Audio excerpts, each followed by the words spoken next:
An alien race from the depths of space colonizes Earth.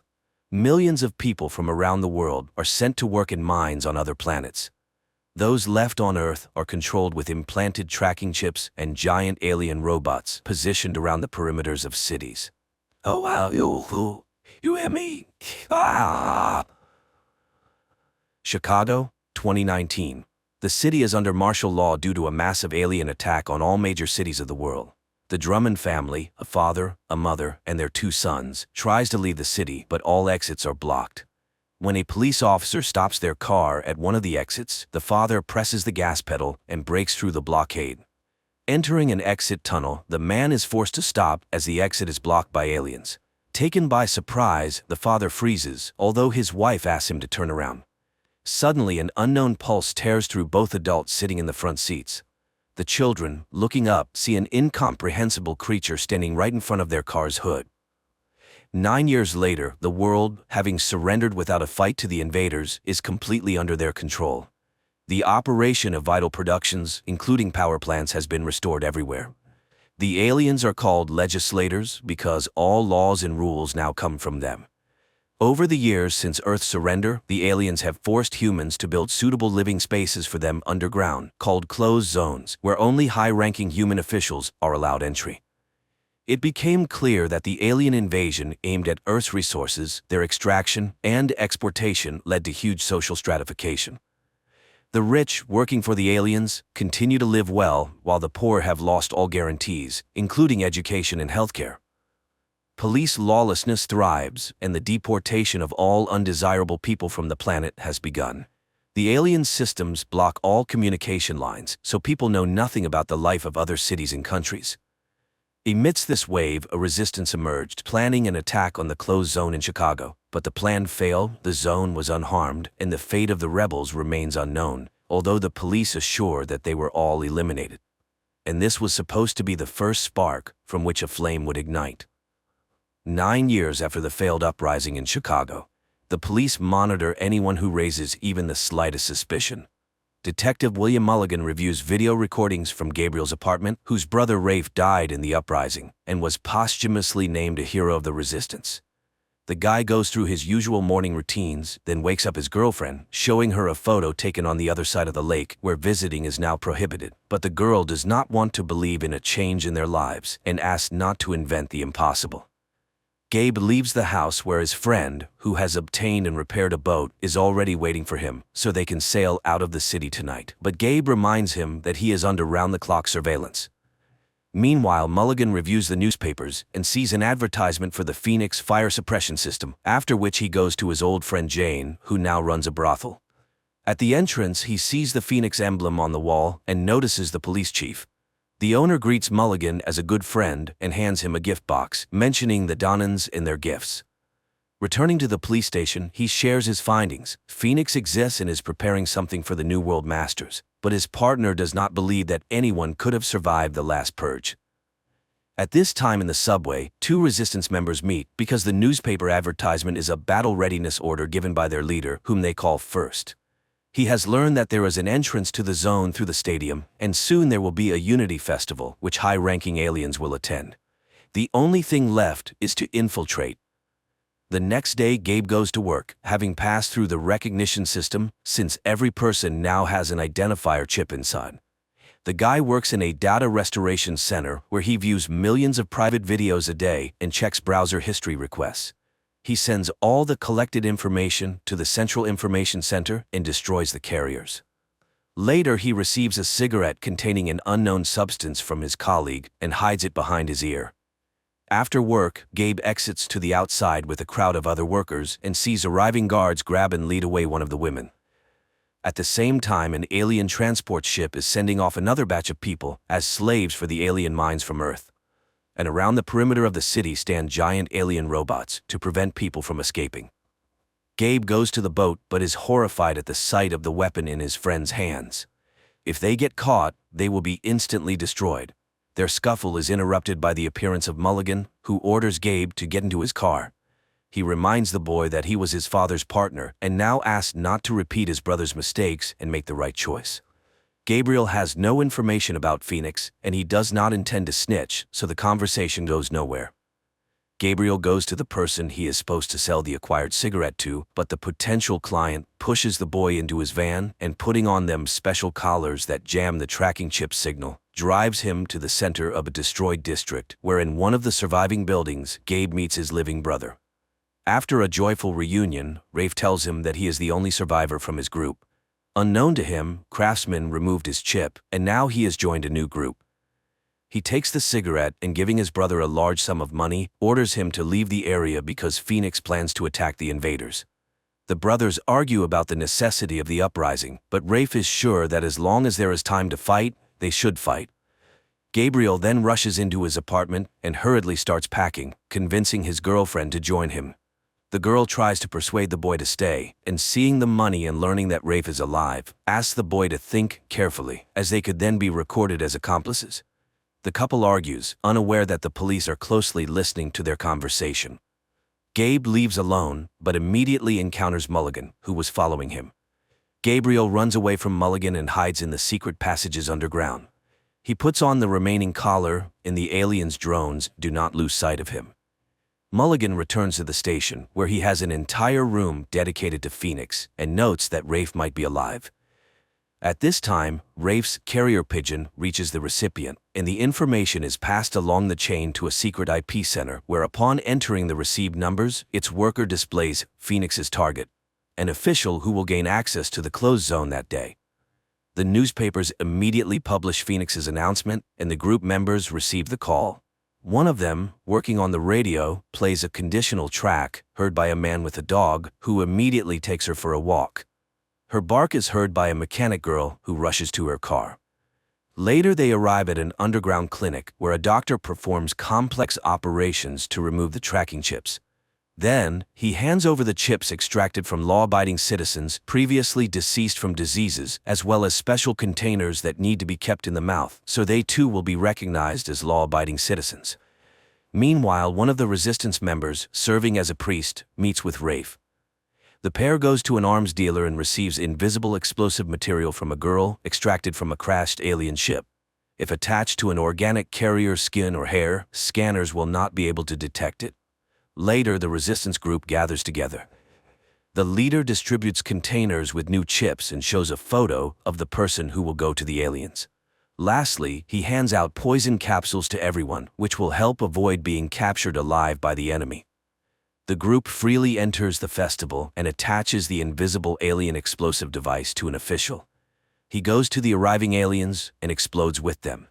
The city is immediately locked down, and the police block the streets to find the attackers. The priest is the first to die, caught in gunfire. Rafe is caught by one of the aliens and tries to escape from it, hiding in a van. This is seen by the guy's comrades, who come to his rescue and destroy the alien. The surviving rebels try to escape from the city, while the aliens bring in hunter warriors from another world, and they quickly track down Rafe and his accomplices. Enraged, the legislators prepare to destroy the district where, according to their information, the resistance is based. Mulligan tries to persuade the police chief, who is heading to report to the aliens, not to allow this because he needs time to catch the suspects. But he is reminded that the decision is made and his search interests no one. Raids begin in the city, during one of which Gabe is captured, while his brother and two of his comrades reach the station and board buses 2 minutes before the expiration of the chips from law-abiding citizens. But when it seems they have managed to escape, the buses are stopped by the hunters. Realizing his capture is inevitable, one of the group takes the poison capsule.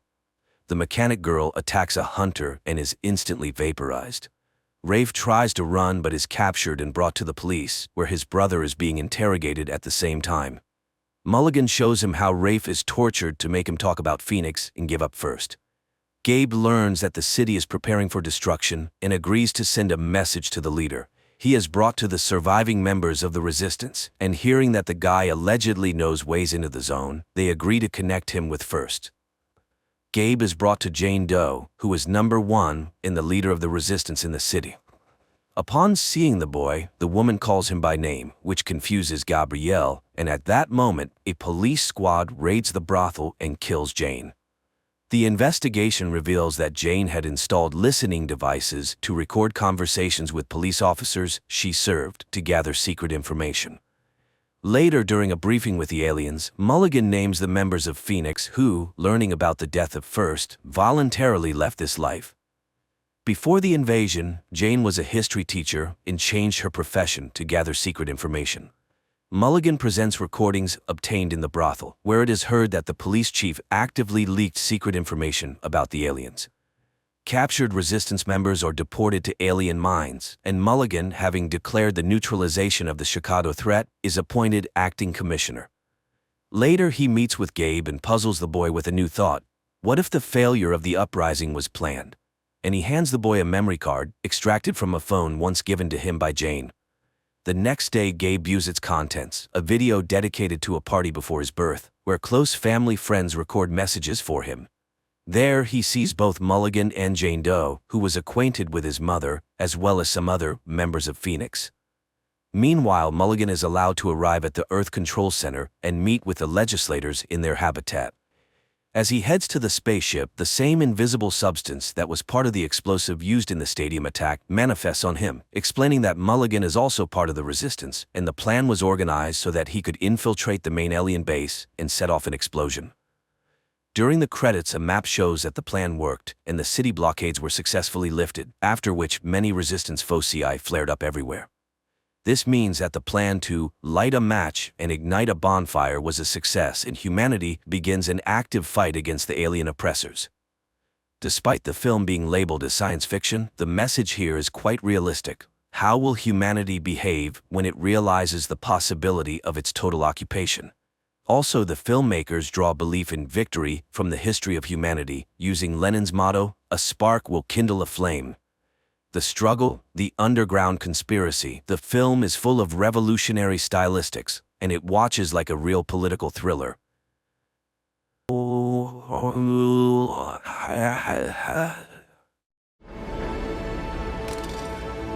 They are heroes, and they're going to space.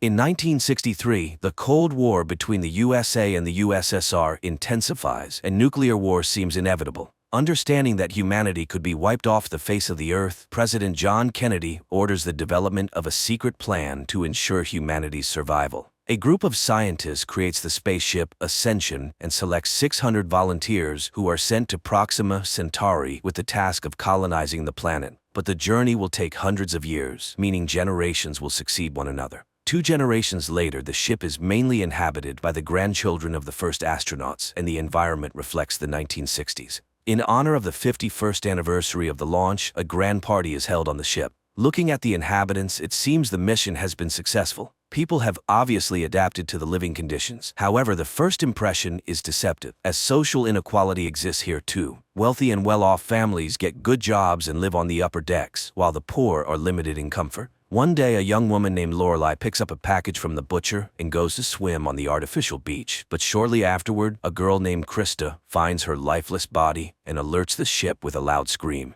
Despite the passing years, the chief engineer of the spaceship, who remained on Earth, is still alive. But now his place is taken by his son, Harris, who does everything to keep the Ascension project under tight security and monitors all news. Learning of Lorelei's death, Harris's assistant advises informing the project director, Catherine Warren. However, Harris fears that this could jeopardize the project and tarnish his father's legacy. Meanwhile, Dr. Juliette Bryce examines the dead body and finds strange marks on the deceased's wrists. The ship's captain, William, assigns the responsibility for investigating this case to the project executive director, Aaron Gall. He soon discovers one oddity: there is no image of Lorelei entering the beach. Later, Galt learns that Lorelei was seeing a guy named James Toback, who worked in water purification. He sets out to find him, but to no avail. On the same day, the forensic results show that Lorelei had been making love a few hours before her death. A bullet was extracted from her palate. This alarms Galt, since officially there are no weapons on board the ship. He immediately informs the captain of the news. Meanwhile, Krista has to be hospitalized, as she is shocked by the incident and says someone is watching her. But even as she begins to recover, the girl insists that there is no life in space, so they must return to Earth. She is also sure that Lorelei died because she learned something forbidden. Soon, Galt apprehends James Toback. The guy admits he saw Lorelei on the day of her death. However, she left abruptly after a quarrel, and he was not close to her that day. Galt and Toback go to the beach and start searching for clues. Suddenly, they stumble upon a hidden passageway that Lorelei apparently used, explaining her absence on the surveillance footage. Galt and Officer Duke inspect the discovered entrance and find the place where the girl was killed, as well as a book with maps of the water filtration system and blueprints of the navigation computer, which recently malfunctioned. It becomes clear that this is sabotage, intended to force the ship to return to Earth. Duke and his men descend to the lower decks, where the Butcher Stokes provokes a fight, but then an alarm sounds about an approaching powerful radiation storm. The order is given for everyone to take shelter in their capsules, but then the captain learns that the protective shields are jammed and sends Galt and an electrician to fix them. Thanks to their efforts, the door eventually closes. The electrician then confesses that he saw Stokes giving Lorelei a gun before she was killed. At the same time, Dr. Juliet puts Krista to bed and leaves her a seahorse-shaped necklace, claiming it will protect her. However, when the spaceship enters the radiation zone and everyone seals themselves in their capsules, Krista sees a strange man in a suit entering her room. After the ship safely passes through the radiation storm and everyone is allowed to exit, Galt and Duke go to the lower deck again, find a gun with Stokes, and take him into custody. The man is interrogated, but he continues to insist that he was framed because he is from the lower deck and it is easy to make him the culprit. Meanwhile, the door to Stokes' cell automatically opens. He exits and retrieves a hidden gun from his cabin.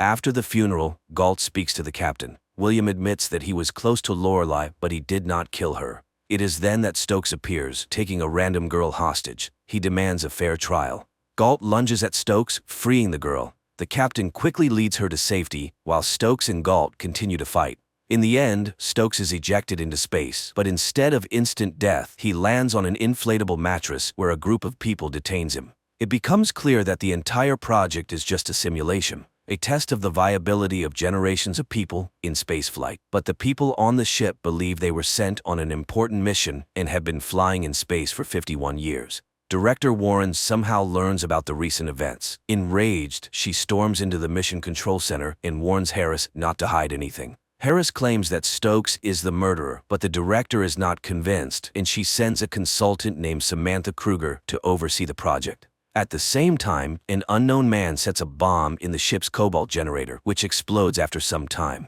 Harris and Kruger rush into the facility housing the spaceship. Fortunately, there are no reports of casualties, and the injured are taken to the medical center.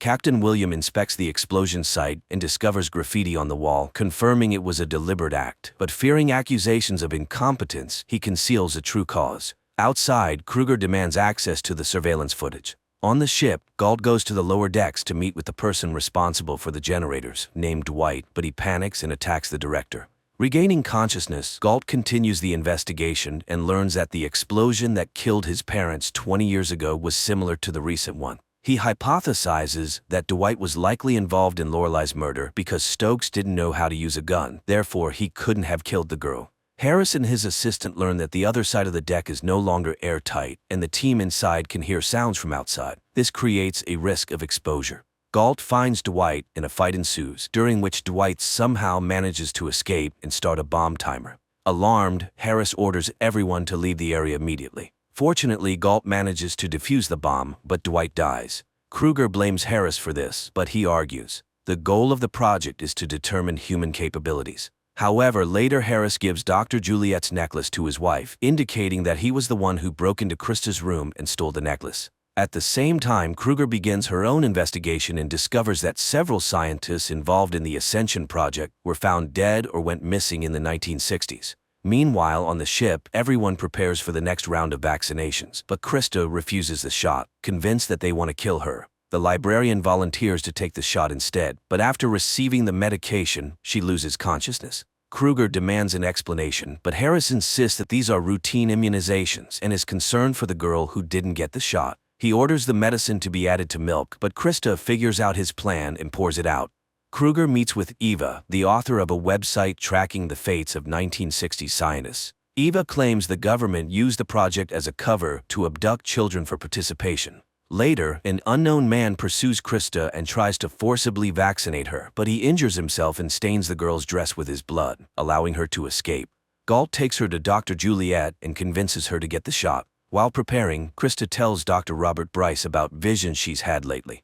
These include falling from a twin tower, a war in the desert, and tragedies in the ocean. She also claims to have seen Dr. Bryce in the maintenance tunnel where Lorelai was killed. The doctor becomes enraged, gags her, and administers the shot. Harris and his assistant, who saw this, are shocked that Krista described events that actually happened on Earth. Dr. Bryce finds a blood sample match from Krista's dress with his wife's student, Mesmer. However, the boy is found dead in his cabin. Kruger concludes that Harris has an accomplice on the ship who is causing disturbances and radiation storms. On the ship, the day of the lottery arrives, allowing the winning couple to have a child. Since population numbers must be strictly maintained, a new person can only appear after someone's death. And now 3 people have died. Soon the names are announced. Among the winners are Officer Duke and his wife. Krista notices a woman outside her cabin and follows her, but suddenly she realizes it's the ghost of Lorelai. At that moment, someone starts playing a video showing her tryst with Captain William. Everyone in the room laughs while Krista starts screaming uncontrollably. Harris observes this and notices that the girl began reacting even before the video played, as if she could see the future. He is amazed. His father predicted this phenomenon in 3 generations and called it morphic resonance. Kruger steals the keys to Stokes' cell, later presenting a report sharply criticizing Harris, prompting director Warren to come to the project. While Kruger sneaks into Stokes' cell, he attacks her and takes her hostage, and there he learns the truth about the Ascension project. This shocks Stokes, leading to a mental breakdown. However, Kruger persuades him that they must escape before they are noticed and killed. She is willing to help him because the entire project is unethical. As they step outside, Stokes cries, but Kruger urges him to pull himself together. A guard approaches them, and they team up to neutralize him. In the process, Kruger gets injured. Stokes goes to the nearest store to buy medical supplies. They then go to a motel together. Warren and Harris learn about the escape and call security from the company TC, which turns out to have funded the project. The management is unhappy with the director's work and accuses Harris of covering up facts. Harris panics and begs Warren for a second chance, but it is in vain.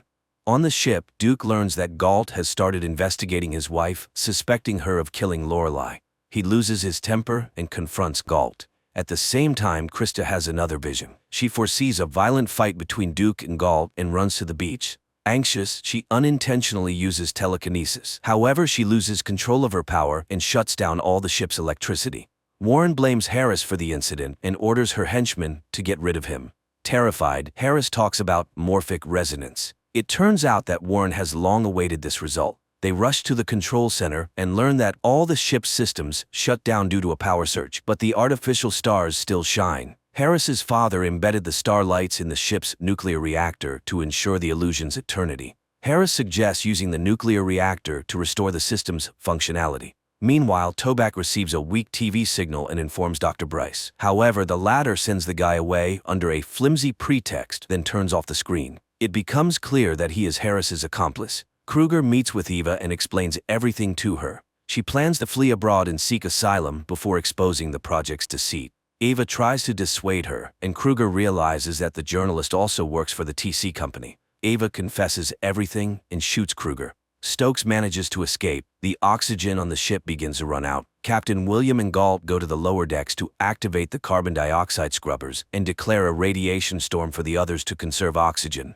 Harris concludes that the chances of getting the ship back to working condition are extremely low, so Warren decides to extract Krista before she suffocates. William and Galt realize the scrubbers are beyond repair, so they decide to clean the air manually. Krista senses someone coming to take her. Dr. Bryce confirms this, and when Krista accuses him of killing Lorelai, he confesses. The woman learned about the fake mission, and he couldn't allow the exposure. Galt and William successfully distribute lithium dioxide throughout the ship using large fans, restoring oxygen levels. At that moment, Warren's envoy arrives, and Dr. Bryce tries to stop him, but the brute easily brushes him aside and grabs Krista. Galt sees Lorelai's ghost, who leads him to Krista. It turns out he has also developed resonance. Galt attacks the thug. Krista uses her power again, making the opponents dissolve into thin air. Seeing all this, Warren panics and tries to contact the envoy by radio. She moves closer to the ship, and Harris takes advantage of the moment to push her down, killing her. Galt finds himself on an unknown planet. The idea is generally good, especially for fans of detective fiction, and one can't help but wonder, what if Earth is the same kind of spaceship, and all the people on the planet are participants in an experiment?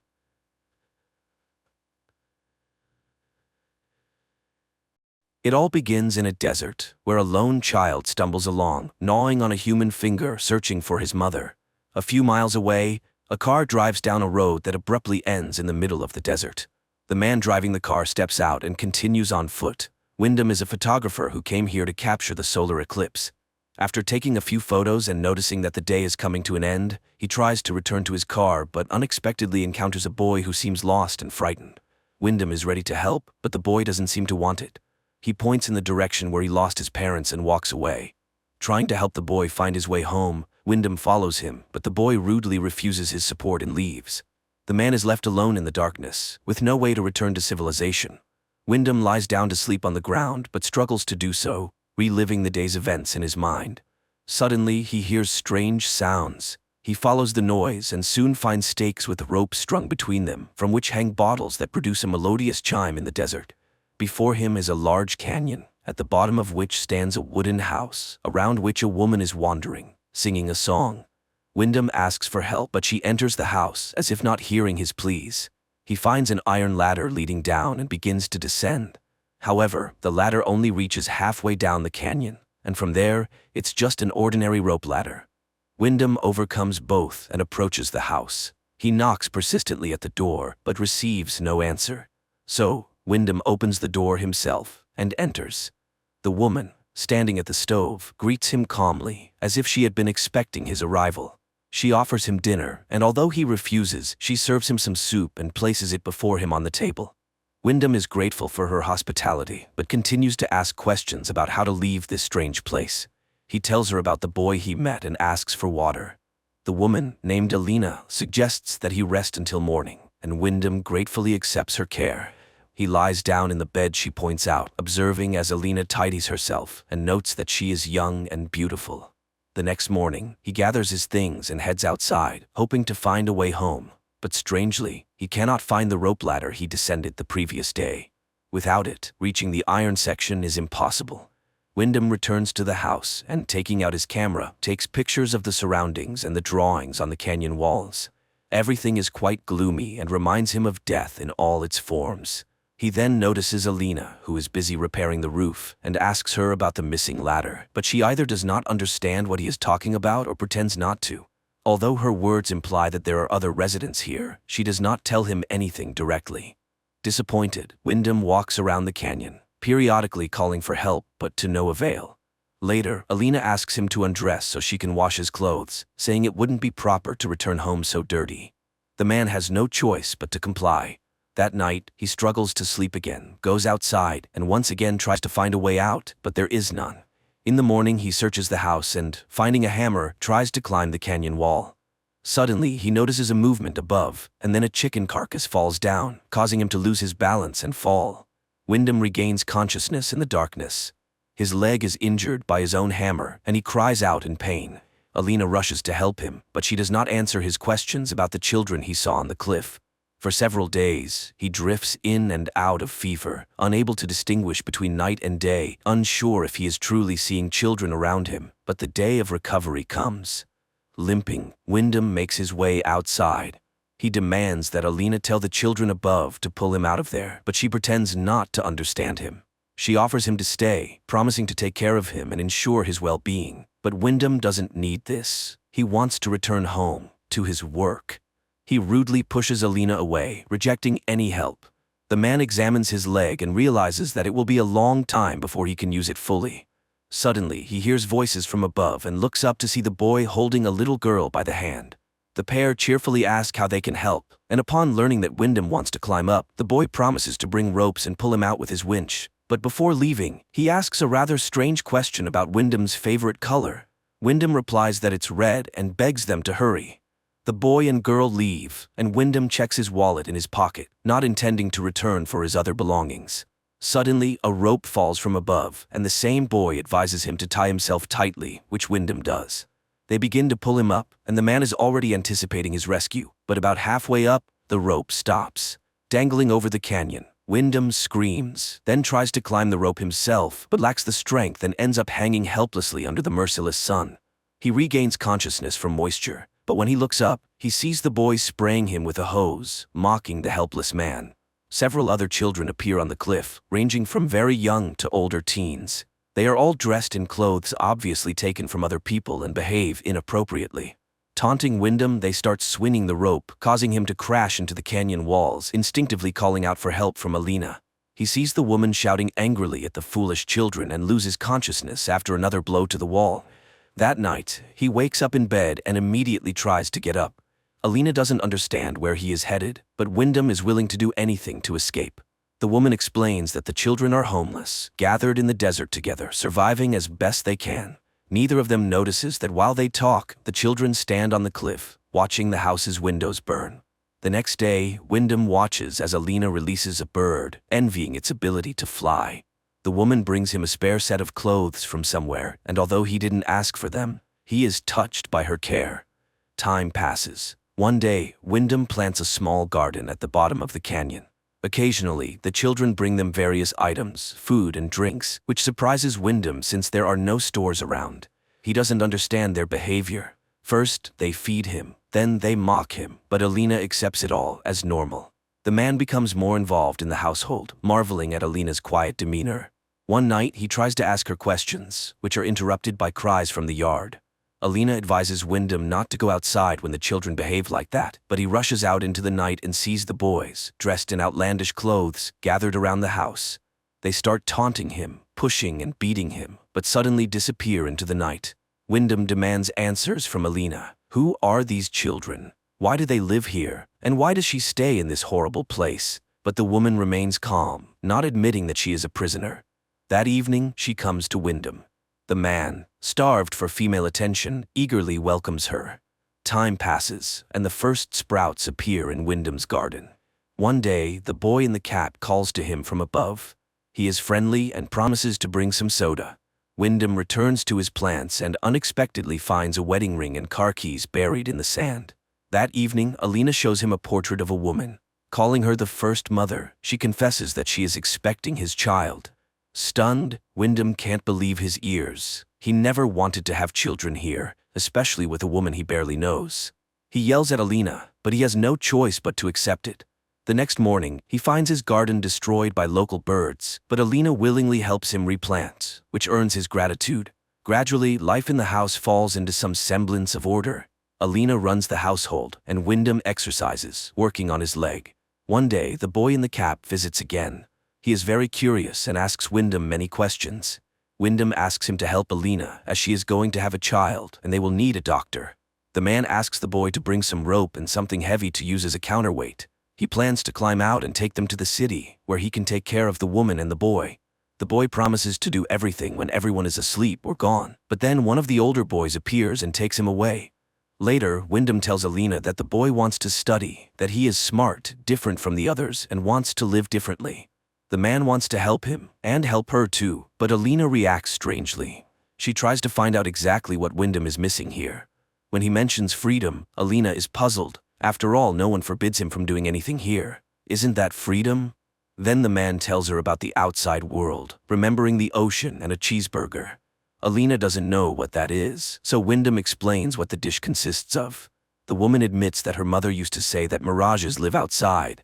But here, in the desert, everything is real.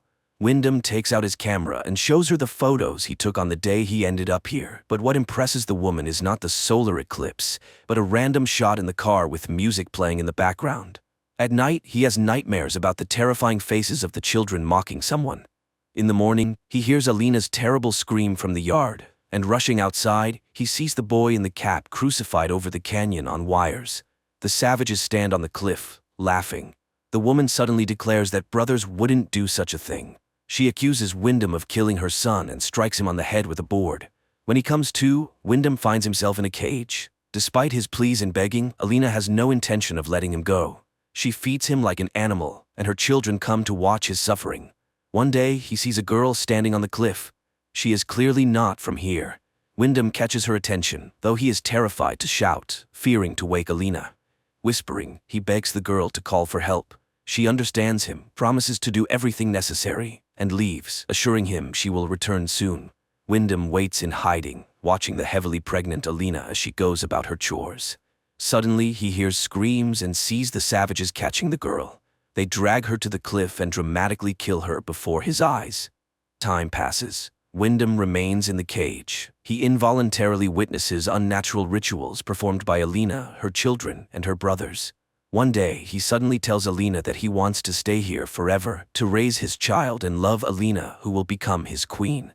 He will teach the child everything he knows and is ready to give himself completely. And this is his choice. But hearing the word choice, the woman laughs. He never had one. He is just a seed blown here by the wind. And this child is only hers. The man will stay in the cage until the baby is born. After that, nothing in the desert goes to waste. Finally, the day of birth arrives. Alina screams in the house as Wyndham paces in the cage. The woman reaches him, begging for help, as she has never had such a difficult birth before.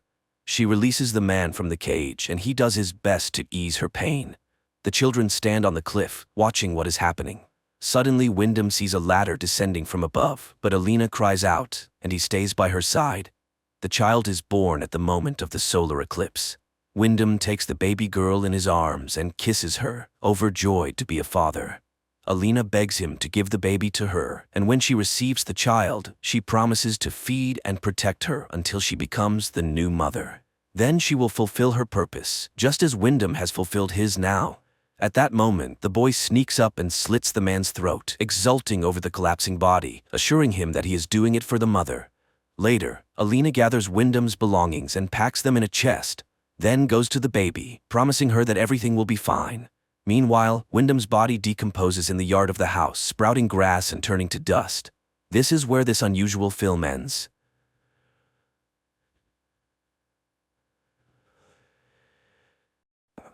Humanity sends the first space expedition to Mars, which mysteriously perishes. Rescuers struggle to reach the red planet and discover an astonishing find that reveals the secret of the origin of humans and life on Earth. I don't know what the hell we just did. A party is held at the house of astronaut Luke Graham in honor of his departure to Mars. Families of his friends and colleagues gather, and the man says goodbye to those staying behind, including his friend Jim McConnell, who had long been preparing for this flight but had to leave the project due to his wife's illness. The friends wish Luke a safe flight and remember the deceased woman. She would have been happy that the mission takes place. In 2020, the first manned expedition arrives on the red planet. Soon people discover a strange white formation near the base in the Cydonia region, which they suspect is the extrusion of a layer of water which will be useful for future human colonization. Transmitting the news of the find to the command center aboard the International Space Station, 4 crew members head to the location of the formation for further research.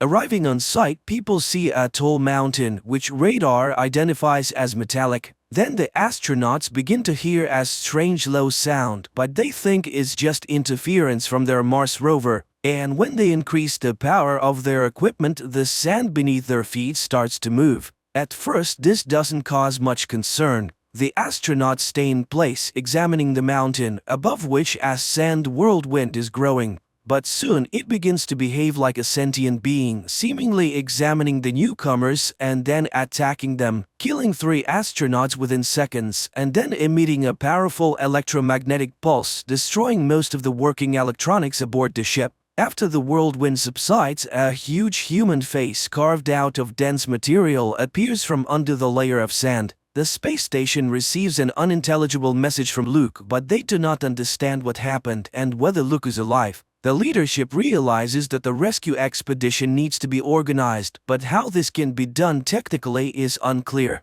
Then Jim proposes a solution to the problem, as he had developed plans for evacuation from Mars. The station commander agrees to consider it but opposes Jim's participation in the expedition because the man refused to undergo tests and left the project. Woody Blake insists on including his friend in the crew, as his refusal to go on the first flight was for a good reason. He was very worried about his wife. Moreover, it was he and his wife who studied and designed the flight to Mars. So Jim knows more about this planet than everyone else, which will undoubtedly help in the rescue mission. Hearing his arguments, the commander agrees, and the rescue ship with a team of 4 people heads to Mars. In addition to Woody and Jim, the crew includes specialist Terry Fisher, Woody's wife, and Phil Ohlmeyer. Along the way, Jim kindly envies the love between Woody and Terry, observing how tenderly they treat each other. Soon, the surface of Mars becomes visible from the ship, and people note that the expedition camp is intact, and even see 3 burial mounds next to the building.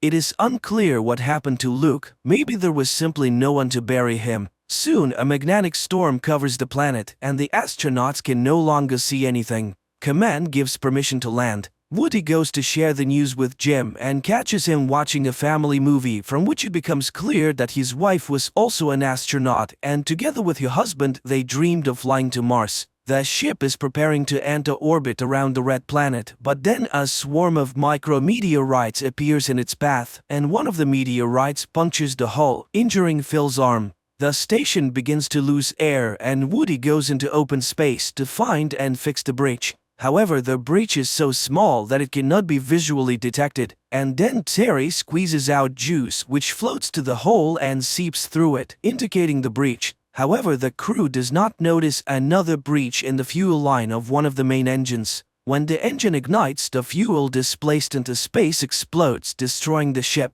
The crew has no choice but to quickly don their spacesuits and venture out into open space, hoping to maneuver to the supply module left in orbit from the first expedition. They find the module, but it is moving on a lower orbit than theirs, and too fast. Woody uses up all the fuel in his rocket pack to reach the module and secures a rope to it. However, he fails to stop his own flight and continues to fall towards Mars. Terry, wanting to save her husband, detaches her rope and goes after him. But Woody, realizing that if she continues to try to save him, she will face certain death, removes his helmet and perishes.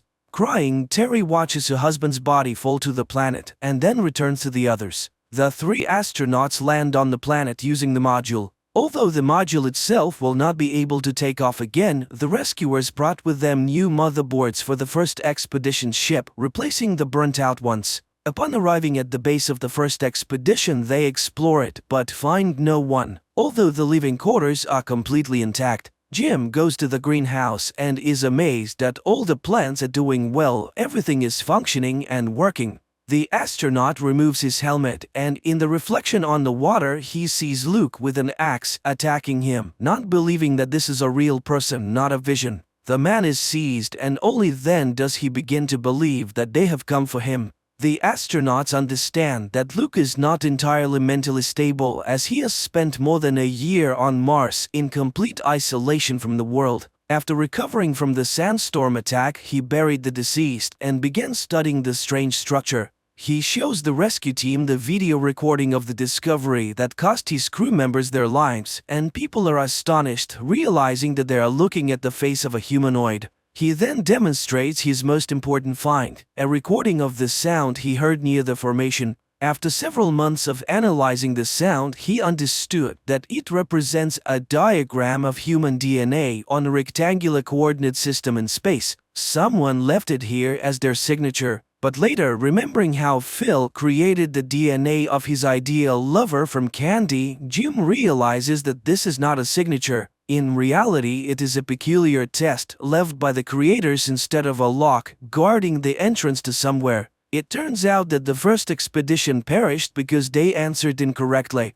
Instead of complementing the DNA, proving that they were humans, the astronauts directed radar at the face. Since the answer was wrong, the structure's security system, the sandstorm, destroyed the intruders. The team heads to the Sphinx, but first they send a robot and transmit a signal with the supplemented DNA through it. A bright light shines from an entrance that appears in the face. Everyone except Phil, who stays behind to fix the ship, goes to the face. Jim gives Phil the order to take off at a precisely determined time, even if they don't return. Then the people enter a white room, the door closes, and the astronauts lose contact with the ship. Soon, the room fills with Earth's atmosphere, and the people remove their helmets. Immediately behind them, another airlock opens, and upon passing through it, the astronauts find themselves in a dark room where they see a massive 3-dimensional projection of the solar system. Then a hologram of a Martian appears, silently explaining to the people that in the distant past, a massive asteroid struck Mars, destroying the planet's ecosystem which strongly resembled the Earth's.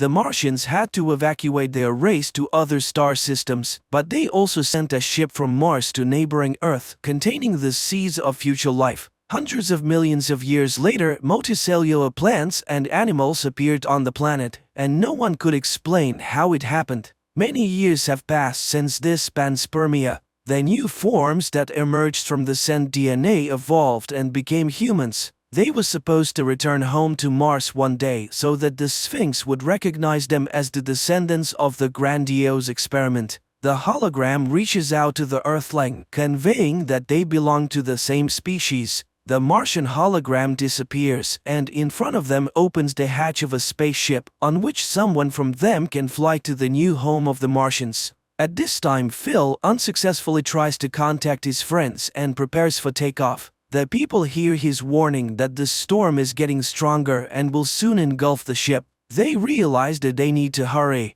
but Jim refuses to return to Earth when the opportunity to fly to another galaxy arises. He is sure that this is an invitation and he was born precisely to reach the new world. Jim says goodbye to his friends. Terry gives him a small rocket pendant to remember which once belonged to Woody, and the astronauts leave. Meanwhile, Phil repeats the call, but not receiving an answer, he hesitates to press the launch button, and Jim enters a light elevator that lifts him onto the Martian ship. The two remaining astronauts barely make it back to the ship due to the sandstorm, and only because Phil, contrary to the order, delays the takeoff. Meanwhile, Jim steps onto a circle that appears before him and suddenly realizes that he can't move as water rises around him. The man braces himself for drowning and holds his breath, but then he takes a breath and starts breathing underwater. He smiles, understanding that this is a new form of life. Images of his past life flash before his eyes, and the man seems to say goodbye to everyone once again.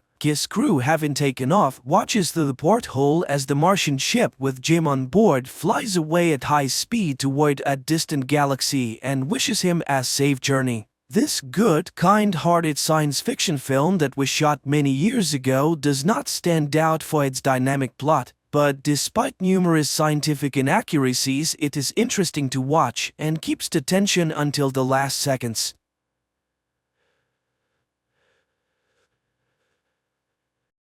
Los Angeles, October 6th. For Mark Benford, the day begins as usual. After kissing his wife and young daughter Charlie goodbye, the FBI agent prepares for work and meets Nicole, the young nanny who looks after the girl. Olivia is also getting ready for her shift at the nearby clinic, but before leaving, she dials the number of her assistant, Bryce.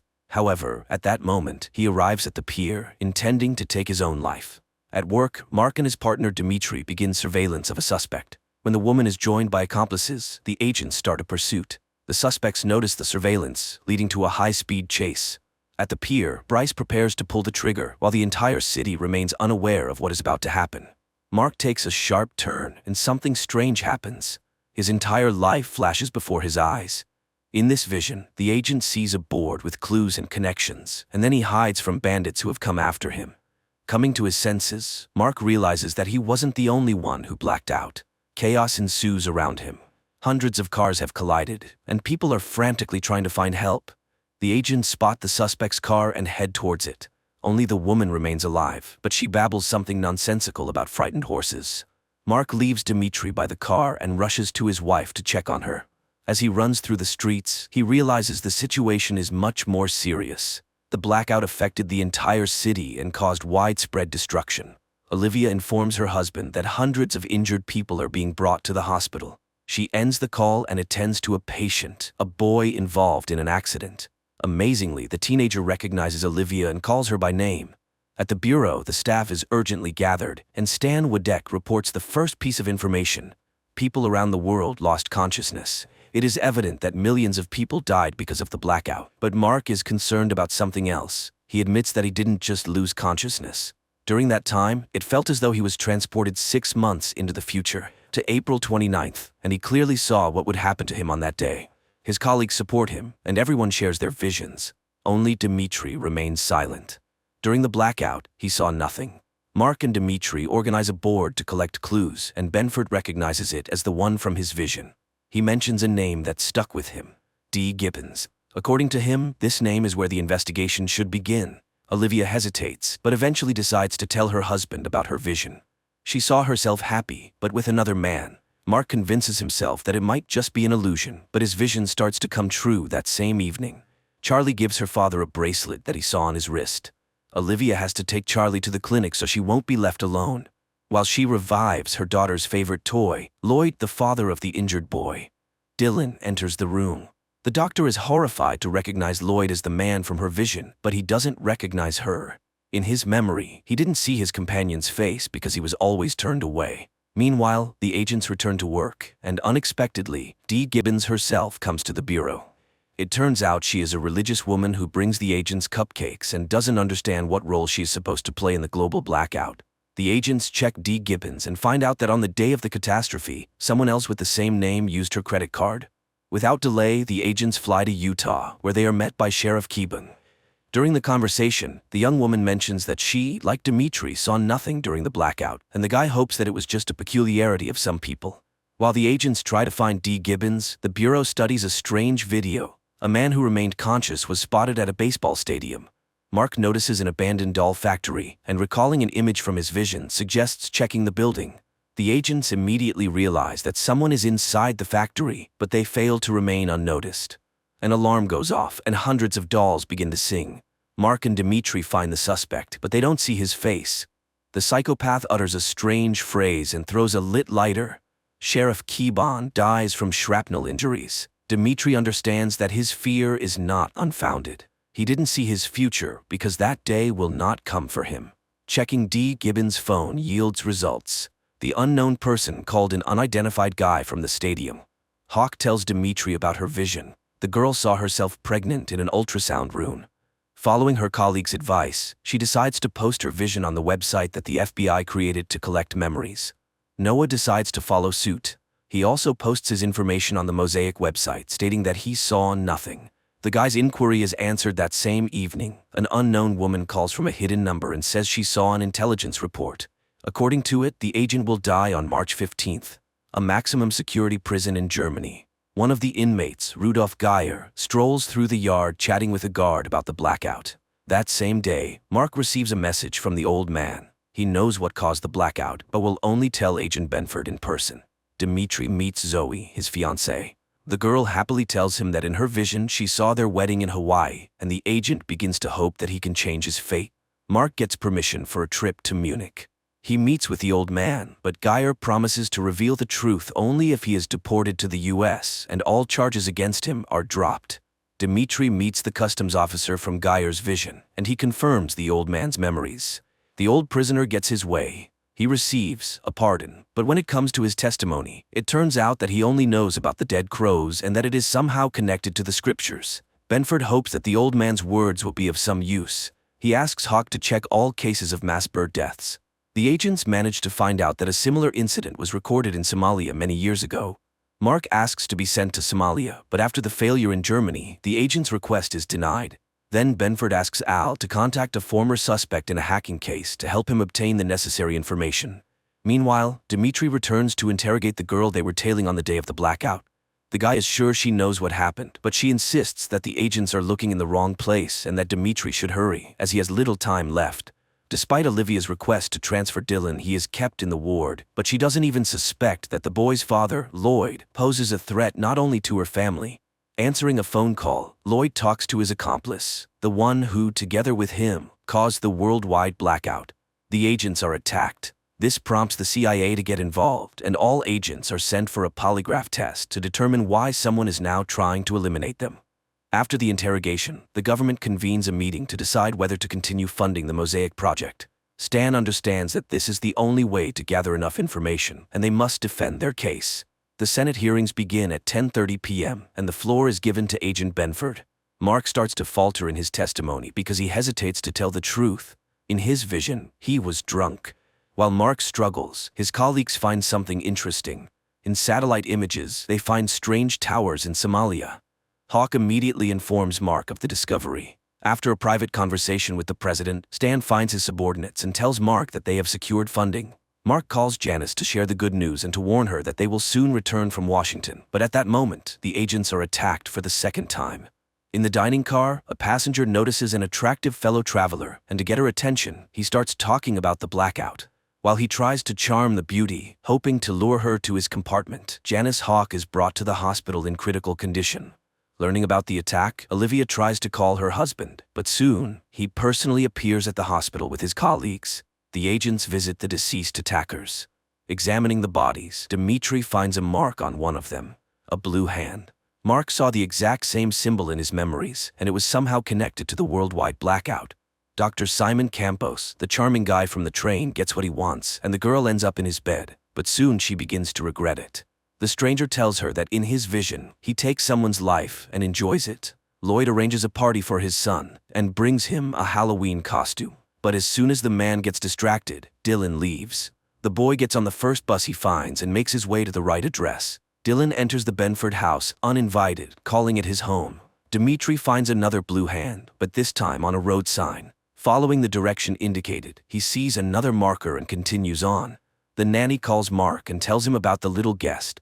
The man is shocked to learn that Charlie knows the boy well, even though she has never met him before. Lloyd arrives at the house and immediately recognizes it as the one from his vision. Mark also instantly understands who this man is, and when Olivia enters the room, everyone feels awkward.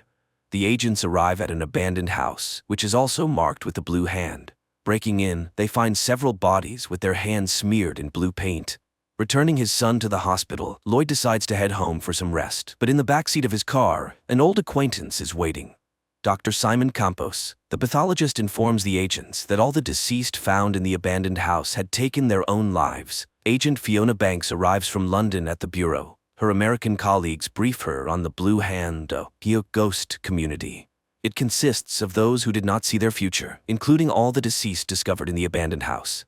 Dressed as ordinary guys, the agents head to the ghost club. But to enter, the guests must play Russian roulette. The agents watch in horror, but when the leader of the movement takes the stage, they reveal themselves and arrest him. During interrogation, Dimitri tries to find out who hired the Blue Hand members that attacked Hawk, but Sunderland refuses to answer any questions, fully aware of what lies ahead. In his vision, Agent Goff heard himself talking to a lawyer. Al confessed to the attorney that he was guilty of the death of a woman named Celia.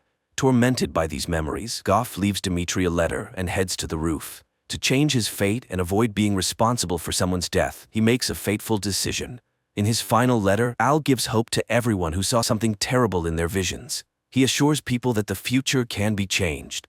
Simon finds Lloyd at the hospital, and Lloyd tells his accomplice that he wants to make an official statement and reveal the truth to the world, that they were responsible for the global blackout. Meanwhile, Mark takes his wife to the coast for a romantic weekend, but their relaxation is interrupted by a phone call. Benford is informed that a criminal with star tattoos on his hand has been found, the one Mark saw in his vision. Simon proposes a poker game to his accomplice. If he wins, the secret remains a secret, and no one will know about the blackout. If Lloyd wins, the scientists will make an official statement. Simon is confident that luck will be on his side. Hawk is protecting a witness to a crime involving the criminal with the tattoo. At night, Janice requests help from Dimitri and Benford, and Mark recognizes the person from his vision. Not wanting to take any chances, Mark shoots, once again altering fate and killing the suspect. Lloyd bluffs and wins the game. He refuses the money and asks his accomplice to prepare for the announcement. Janice receives an enhanced image of the first suspect and now manages to see the ring on his hand. This could be the first significant lead. Benford tells his wife that he was able to change everything and eliminate the man with the star tattoos on his hand. But at the same time, somewhere, a new plan is being put into motion, involving another individual with the same tattoo. He delivers a suitcase with rings to an unknown old man. Experts manage to identify the alpha symbol on the ring that belonged to the original suspect. However, no one can yet determine its exact meaning. New information emerges. The NSA discovered that several months ago, a suspicious call was made to Dimitri's phone. Dimitri realizes which call is being referred to and demands that he be given the caller's information, the only way he can prevent his own death. Mark finds a message on his wife's phone about his vision. He tries to figure out which of his friends could have betrayed him, but both Aaron and Stan are outraged by Mark's suspicions and deny any involvement. The agents listen to a recording of the call Dimitri received. They managed to determine that the anonymous woman was in Hong Kong. Despite the boss's orders, Mark informs Dimitri that they are flying to Hong Kong. The agents arrive in Hong Kong, where a local colleague is already waiting for them. Stan is furious that his subordinates disobeyed his orders, but Mark risks his job to save his friend. Lloyd addresses the nation with an official statement. He admits that on the day of the catastrophe, they were conducting secret experiments and takes full responsibility. But listening to the scientist's speech, Mark suspects that the real cause may be hidden elsewhere. Stan demands that the scientist be brought to him for questioning. Hawk remembers that Lloyd's son is still in the hospital, and the boss sends her to speak with him. An unexpected event occurs. Simon Campos himself walks into Stan's office. The scientist insists that he disagrees with his colleague and believes that someone else caused the blackout. He agrees to help with the investigation if the agents grant him access to classified information. Hawk meets Lloyd at the hospital and offers him protection in exchange for information, but Lloyd refuses to cooperate and asks to be left alone. The agents try to locate the woman who called Dimitri. To do so, Mark has to break another rule. He threatens the cafe owner who attempted to withhold the necessary information. Stan shows Simon satellite images that revealed strange towers. The scientist admits that the towers are his invention, a laser designed to accelerate plasma formation. Simon can't understand how this is possible. The technology to create them is still in development. But even more surprising is this: he invented the laser in 1992, but the images were taken in 1991. The agents inform Simon about D. Gibbons, who probably created these lasers. The scientist promises to help find the person who stole his idea. Lloyd asks the chief physician to transfer Dylan to a safer clinic, but after the announcement, the scientist loses his credibility and the doctor refuses to help him. Then Olivia intervenes. She promises to do everything she can to ensure the boy's safety. Mark and Dimitri find the cafe where the woman who called is having lunch. She allows the agents to sit down, but admits that she regrets making the call, and that their visit might only make things worse. The woman claims that the shooter who will take Dimitri's life will be Benford. As proof, the stranger provides Mark's gun's serial number. Shocked by what he hears, Mark loses his temper and creates a scene. He takes the woman hostage and exits the restaurant. A local FBI agent arrives, and Mark is forced to back down. While Mark is in serious trouble in Hong Kong, Olivia is bonding with Lloyd. The scientist tells her about parallel universes in which they might have been together once. The agents are sent back to the States, and Mark is stripped of his badge. Meanwhile, D. Gibbons visits the Sears home. Dylan is being prepared for transfer. Lloyd and Olivia bid a warm farewell, but the doctor notices something amiss. The paramedics turn out to be imposters. They open fire on the security detail and, abandoning Dylan, take Lloyd away. Lloyd regains consciousness in a basement, handcuffed. Hawk is tasked with hiding Simon in a safe place where he can continue his work, but those who need him find the agents as soon as they settle into the safe apartment. Dimitri finds Janice unconscious. Meanwhile, Simon is taken to the basement to meet an old friend. The scientists try to understand who and why they were kidnapped, but the answer comes unexpectedly. The same old man who recently received the suitcase with rings arrives in the basement. The kidnapper introduces himself as Flosso. He makes it clear that he won't be gentle, and the hostages should answer his questions precisely. Mark is assigned sessions with a psychotherapist, who helps him recall details from his memories that were previously hidden. Benford remembers that on that night he was talking to Lloyd on the phone. Later, Mark reveals another memory to Aaron.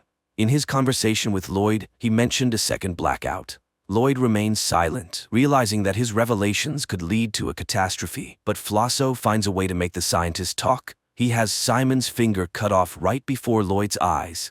The agents discover where the captive scientists are being held.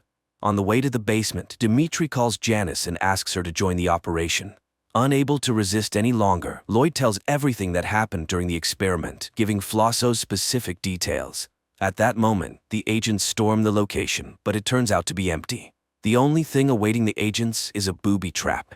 Driving around the city, Mark recalls the map from his visions and realizes where to search for the captives. By this time, Lloyd and Simon are being prepared for execution. The agent crashes into an abandoned store and rescues the scientists. Simon is loaded into an ambulance, but inside, he is met by Flosso. The old man apologizes for the finger and explains that it was to divert suspicion from the boy and to ensure Simon has no desire to rebel. He reminds him that Simon was the initial suspect. Several months earlier, after his father's funeral, unknown individuals took the scientist to a baseball game and ordered him to wear the ring. Thanks to it, he remained conscious while everyone else blacked out. The operation was led by D. Gibbons. Janice informs Simon that he will be held in custody for some time. The young man stages a spectacle and manages to escape, but not for long. When he arrives in Canada, Hawk is already waiting for him with armed soldiers. Hawk agrees to stay in Canada so that Simon can visit his family. But once again, Simon outsmarts the agent and escapes, despite wearing a special bracelet. Simon heads to a boat owned by an old friend, confident that no one will find him there. However, Hawk beats him to the boat, arriving even before he does. The pair returns to Simon's house, pretending that nothing has happened. The family prepares for dinner, and their Uncle Teddy arrives. Simon opens the door for his relative and is greeted by Flosso. During dinner, a call comes in, and Simon's mother says it's Annabelle, his sister, who left home after the blackout. Flosso prevents Simon from answering the phone and shows him a video. His sister is being held hostage to ensure that Simon doesn't try to escape again. To further demonstrate the seriousness of his intentions, Flosso shows Simon a body in his trunk, the old man from the boat. Fed up with the blackmail, Simon decides to break free. He attacks Flosso and stops his heart. Mark brings Lloyd to his house and asks him to recall everything from his vision. Both men feel uneasy, but the agent knows that this is crucial for his investigation. Dimitri is confident that the Hong Kong woman's prophecy won't come true because he turned in Mark's gun for destruction, but attempts to change the future fail. The gun goes missing. The agents fly to Somalia to inspect the strange structures in person. Simon is part of the expedition, but he is denied a weapon. Meanwhile, in Los Angeles, Mark informs his boss that he has discovered D. Gibbons' real name, Dyson Frost, and that somehow he will be connected to Charlie. The team of agents comes under fire. Their guide tries to explain that they are on a humanitarian mission, but this doesn't stop the Somalis who kill the translator. The Somali leader realizes that he's being lied to. He has already seen foreigners arrive and set up the towers many years ago. He locks the visitors up and promises to kill them, one by one. The agents manage to disable the guards and take their weapons. They reach the helicopter, but it's already being looted by locals, forcing the agents to come up with a new plan. The team attacks their opponents but doesn't have time to escape. They are once again confronted by the leader. This time, everyone understands that there will be no chance to fight back. One of the guards, out of fear, reveals the truth about the visitors. Learning that they are FBI agents, the Somali demands a large ransom to help him take over the country. Janice manages to persuade the leader. She convinces him that their mission is not to start a war, but to prevent one.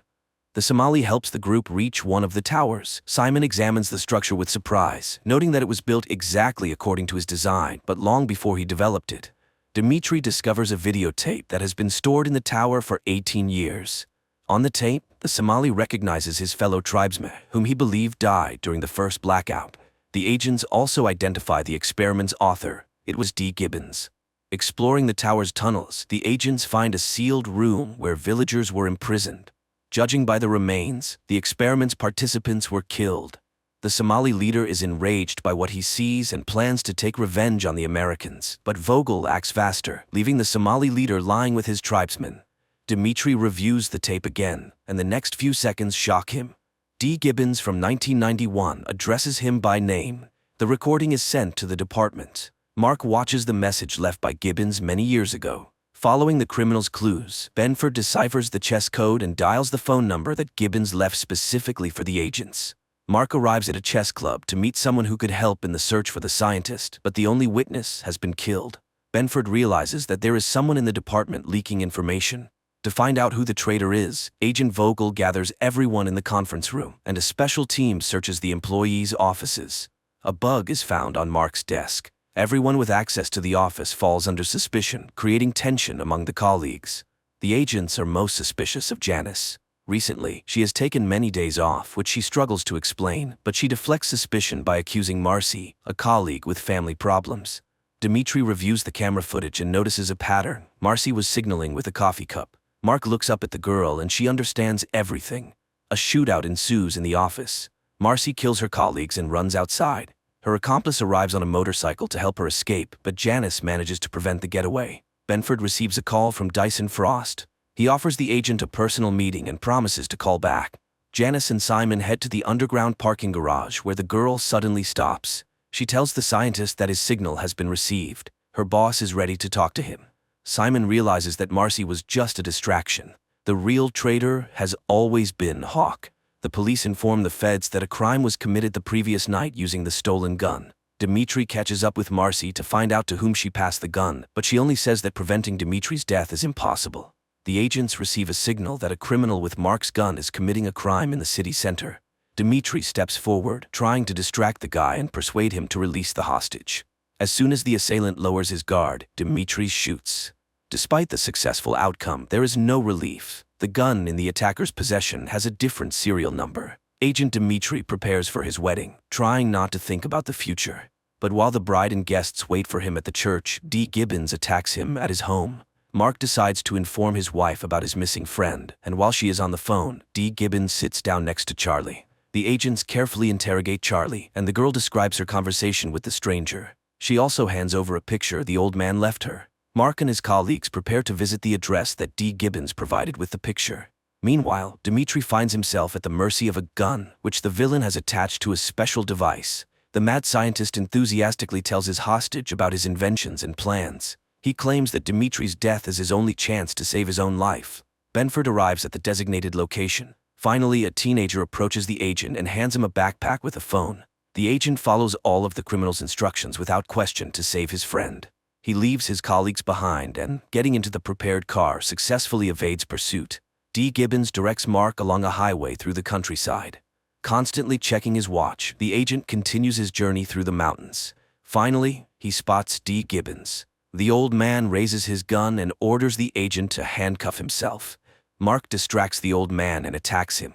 He demands that Gibbons take him to Dimitri, but someone no longer wishes to keep the witness alive. The scientist is eliminated. As he dies, he doesn't have time to tell Mark where Dimitri is. The navigator leads Mark to the last known location of D. Gibbons. Benford bursts into the building and spots his friend. There are less than 2 minutes left before the automatic shot, and Mark tries to solve the scientist's puzzle to stop the mechanism. The timer reaches 0 and the gun fires, but by this time, Mark manages to lift the gun and Dimitri survives. As soon as Dimitri gets out of the chair, water washes away the scientist's map, destroying all the evidence and clues. Mark instructs his colleagues to figure out Frost's blueprints and determine how they are connected to the second blackout which the mad scientist mentioned. A strange man appears at Olivia's house. He babbles incoherently, claiming that the doctor's husband is Lloyd. Meanwhile, Janice delivers Frost's blueprints to a professor of archaeology, but the people for whom the double agent secretly works demand that she steal the originals and hand them over. Hawk is forced to take a risk. She steals the blueprints from the institute and sneaks into the office to retrieve the last copy from Mark's desk. Benford catches his colleague red-handed, but she manages to talk her way out by inventing a story about lost documents. Mark asks Hawk to come to the office to meet with the professor. The girl realizes that her deception has been uncovered, but Benford postpones the conversation and returns to his discussion with the scientist. According to the old man, the blueprints that D. Gibbons had were some kind of device for counting down dates. One of them is October 6th, the day of the blackout. Frost's words keep replaying in Mark's mind, and an idea strikes him. He breaks open the large chess piece hanging on the board. Inside, the agent finds a ring with an unknown symbol. Olivia meets Gabriel, the strange man, again. He keeps repeating random nonsensical words, but finally, the woman manages to discern the main point. The guy has been subjected to multiple blackouts, becoming a victim of Frost's experiments. Experts provide the scientists with the results of analyzing Frost's ring, and Simon makes an astonishing discovery. Inside the ring is a device that allowed its wearer to remain conscious during the blackout. Janice meets with her handlers. After failing the mission with the blueprints, she is given one last chance. This time, she must retrieve the ring from the vault and eliminate Benford. On a city bridge, Simon spots his sister. Annabelle delivers a message to her brother. They need him and the ring. Simon has only 12 hours, or else his sister will be killed. Dimitri arrives at a crime scene and learns that someone has been eliminating all those who managed to survive the predicted date of their death in the last 2 weeks. Simon memorizes the safe's code when Lloyd places the ring inside. As soon as the scientist is left alone, he decides to use this opportunity to save his sister. The agents identify the executioner who has been getting rid of all the survivors. It turns out to be Mr. Slingerland.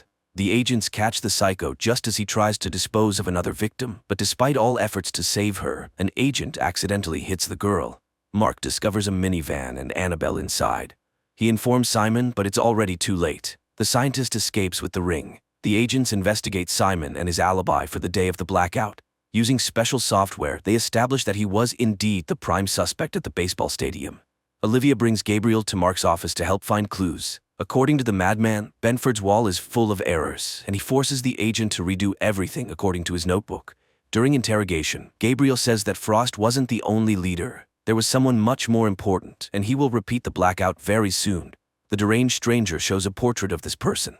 It turns out to be the man Simon is currently talking to. Gabriel is set to be transferred to a safe house, and Janice informs her handlers about it. The minivan falls into an ambush, but instead of the strange madman, it's Mark disguised inside. But the agent's operation doesn't end there. He manages to infiltrate the villain's lair and capture the leader. Mark realizes who the traitor in their department is, but Janice still doesn't tell the truth. She claims she was only working for the CIA. Benford begins interrogating the main suspect. He wants to know how the villain caused the global blackout, but the scientist is confident that it doesn't matter. Regardless of how the day unfolds, the outcome will be the same. Benford will be dead by nightfall. Dimitri heads to Janice's house and finds Simon there. Hawk sees no other way out. She helps her partner arrest Simon, despite their previous arrangement. Despite warnings, Mark loses control and uses force to find out when the global blackout is planned. Stan realizes that Benford is not in control of himself and orders him to be removed from the office. At 6 in the evening, thousands of people gather in the streets to celebrate April the 29th, the day from the visions. Lloyd arrives at Olivia's house to ensure events unfold correctly, but the woman also decides to change her fate and leaves town with Charlie. Mark's chain of events also changes. He starts a brawl in a bar and ends up in a jail cell. With just over an hour left until the moment of truth, all the characters find themselves in different places, but Stan posts bail for Mark, and everything starts to fall into place. The agents return to the bureau due to a report of planted explosives. At the same time, Lloyd finds Olivia and asks her to return home so they can recreate the evening from their shared memories. The scientist's plan begins to unfold. Dylan writes the formula he saw Lloyd use on the mirror. The FBI building is attacked by masked assailants, but this doesn't stop Mark, and he finds himself in his place at the map with the clues. Simon infiltrates the corporation's server room to hack the computer and prevent another blackout. At the appointed time, Lloyd calls Mark and gives the date of the next blackout, the next 48 hours. Thanks to Gabriel's notebook, Benford learns the exact time. The blackout will happen in 12 minutes. The masked criminals destroy Mark's office and all his work, but the agent survives and tries to fight back. Simon notices that someone has remotely taken control of the program and he cannot stop it. Dimitri suspects the scientist did it on purpose, but Simon swears he is trying to prevent the catastrophe. Mark manages to warn his boss about the next blackout, but he can't get out of the building and is once again surrounded by armed mercenaries. With 30 seconds left before the explosion, Mark runs for the exit, but at that moment the mechanism activates, and the world freezes again, glimpsing into its future. This is where the series ends. And a young man returns home and discovers on the carpet in the living room his own body. Next to it lies an envelope with the inscription, "Look at me." The initial shock is replaced by curiosity as Alex finds a flash drive in the envelope, which he immediately plugs into his computer and on the screen sees just himself. The second Alex reassures himself he is not high and has not gone insane and advises to listen carefully. Thus, it all started with men in black coming to his house. Rebecca, an employee of a private scientific research institute of advanced technologies which cooperates with the National Security Agency of the USA, has a very tempting offer for Alex. But first, Alex must sign non-disclosure agreement, for which Rebecca offers a check for a substantial amount. Having signed the papers, Alex learns the story of an American unregistered satellite which the USA did not launch. Strangely enough to admit, the satellite is allegedly from the future and contains a coded message inside. If Alex agrees, he will be put to sleep and delivered to the laboratory. The institute knows that he is practically bankrupt and lives in a house inherited from his parents. To prove the seriousness of her intentions, Rebecca immediately transfers a large sum to Alex's account, which convinces him to sign the documents. The next day, he is put in a car, given an injection, after which he falls asleep and only comes to his senses in a closed, secret place. Rebecca shows him the laboratory where the satellite is already located. And the guy starts solving the task. 5 weeks pass, but there are no results yet. Rebecca suggests Alex take a day off, but the guy does not need it. One day he is visited by a vision in which a young woman decodes the same task. After that, Alex bleeds from his nose. Later he finds the name of this woman written on the frame of the bed. Soon, Alex manages to decrypt part of the code, which contains drawings of an unknown device. Rebecca announces the end of his work and informs him that he will be taken home. Alex comes to his senses at home late at night. He feels ill, which he attributes to fatigue and stress. But after a few days, the malaise intensified, and he began to be haunted by persistent hallucinations. And one day, two strange-looking men appear on the threshold of his house, wanting to know why he agreed to decrypt the code. Alex does not understand because decryption is just his job, which pays well. The men continue to press Alex with questions about morality. Don't the consequences of his work bother him, since the device to be created from the decrypted drawings will be the most powerful weapon in the world? Alex's head starts to hurt, and he asks the men to leave. They thank him for the answers and leave. Alex immediately feels better and sits down at the computer, but at that moment, a call comes from Rebecca, reminding him of the signed non-disclosure agreements. An indignant Alex realizes that the Institute is watching him, and when he again sits down at the computer in his house, the lights go out. Alex goes outside and suddenly sees one of the two men who came to him with questions on the opposite side of the street, but the man's body starts growing before his eyes. Frightened, Alex runs home and looks out the window to see the giant's hand reaching for his window. Alex extends his hand to meet it, and morning comes. Rebecca, who has arrived, finds Alex at work. He tries to explain that humanity lives in two-dimensional space, and his recent guests are a highly developed civilization that exists not only in space but also in time. They can be in this room but earlier or later, and they can watch what is happening through some kind of window in time. Alex tries to convey to Rebecca the danger of the device they are building, which can start World War III. Then the woman informs him that she knows about his illness, a brain tumor.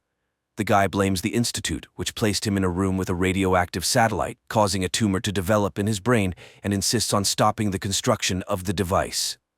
Alex, in the present, pulls his dead body out of the house and buries it in the forest, then returns to the computer and continues to listen to the story from his future self.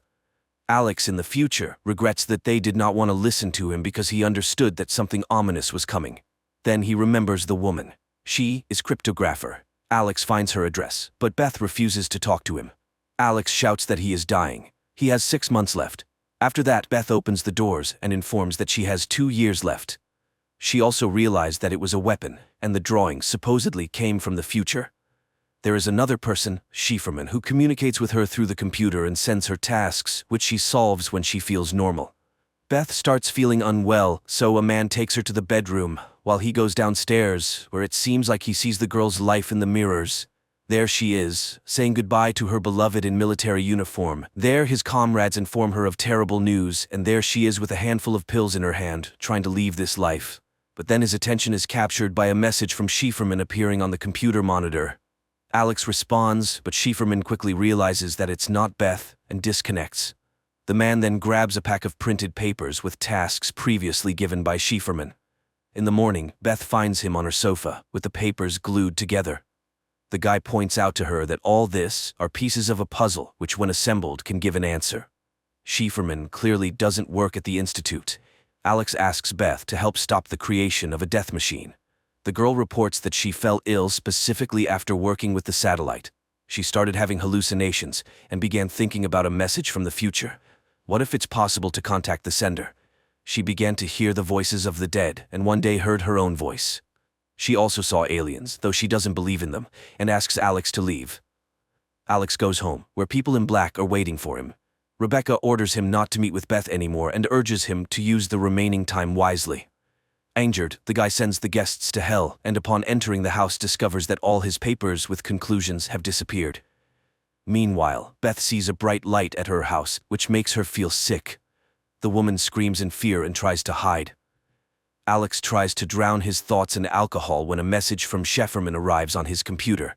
The guy is sure that Rebecca is hiding behind this nickname, but the interlocutor denies it. At that moment, the doorbell rings. Beth is on the threshold. It turns out that Schieferman directed Beth here and sent her the blueprints of a device capable of destroying the technology from the future.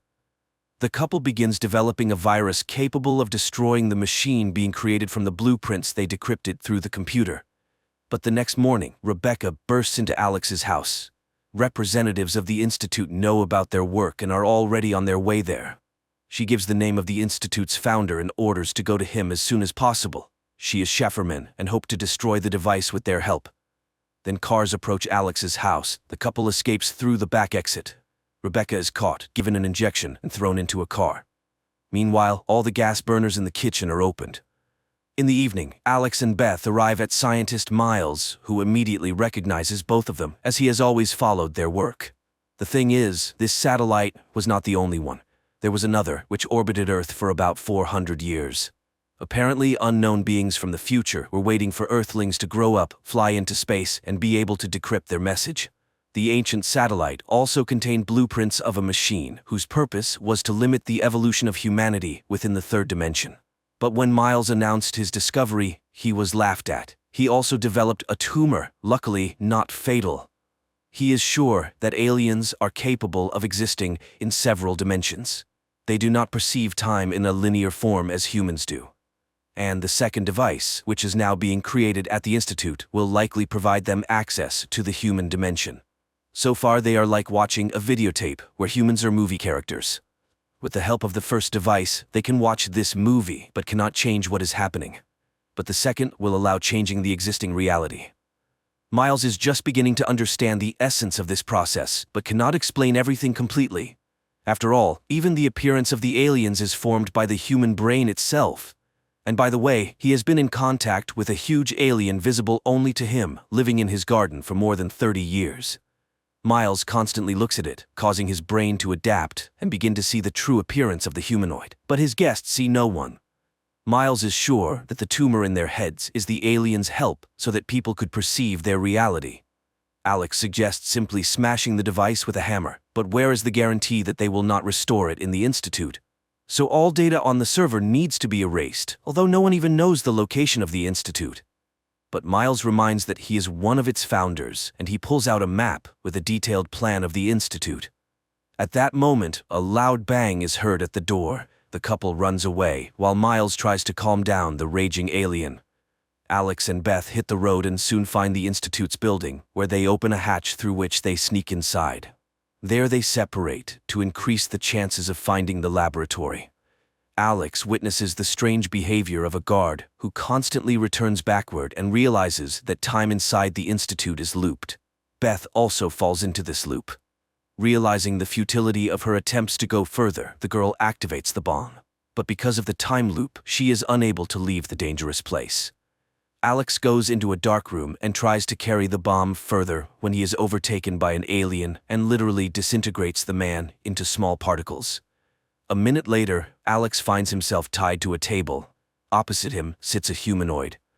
Alex thinks he has died, but the alien denies his belief. They are simply curious about the human appearance and their experience of time. Linear time for aliens is incomprehensible and tedious, a labor-intensive cycle of empty beliefs. Humans are like in a trap, forced to constantly go through the same thing. Aliens, on the other hand, exist outside of time and space. They are in every moment. Therefore, causal connection and sequence of actions for them is a mystery. What will happen if a human no longer has to wait for something? Alex realizes humans will become similar to the appearance of aliens, but the familiar personality, the ego, dies in the moment.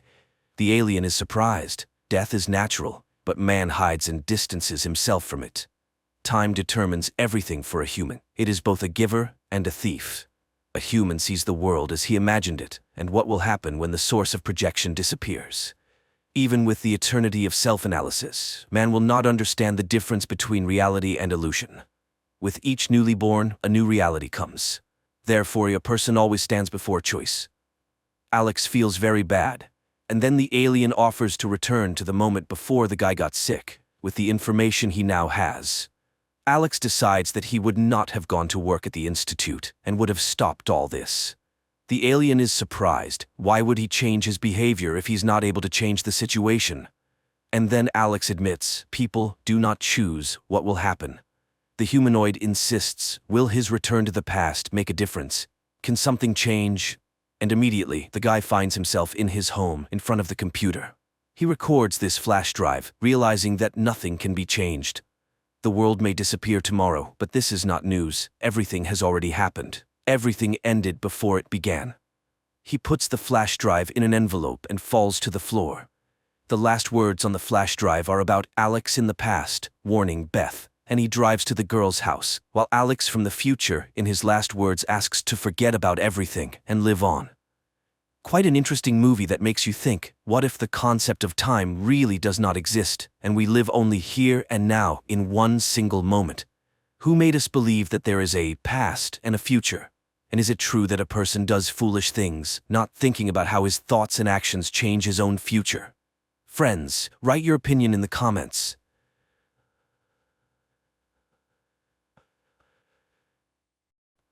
The man opens his eyes in the middle of a lake with a red drone flying overhead. Visions of his family, spaceships, and shootouts flash before him. Finally gathering himself, the man swims towards the shore, accompanied by the drone, which he calls Ezra, to check his mental health. Suddenly cries for help echo from the lake, and another man, followed by a woman, appears. None of them remembers what happened to them.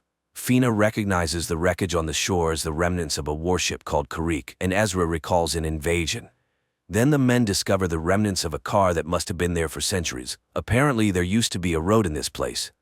People remember the invasion, and it turns out they all died in different years. Moreover, Abram confesses that he is 67 years old, although he looks 25. According to the red drone, they were brought back to life in their prime years. Their memories are different because they died at different times. Around them is Earth, but 400 years after the extinction of humanity, destroyed by aliens. They were resurrected by creatures living in the water, called sparks. The ultimate goal is the revival of humanity, and the rest of the information can be found in the settlement where the others who have returned live. The drone orders Ezra to collect the sparks. Gathering their meager belongings, the people set off after the drone, trying to understand why the Kariks revived them. Soon they find partially destroyed arches, and Abram rushes to them, rejoicing in his young, strong body. On one of the structures, he sees unknown hieroglyphics and touches them. The man is thrown back, and he admits that he saw everything. Suddenly, the red drone is shot down, and a second shot wounds Abram.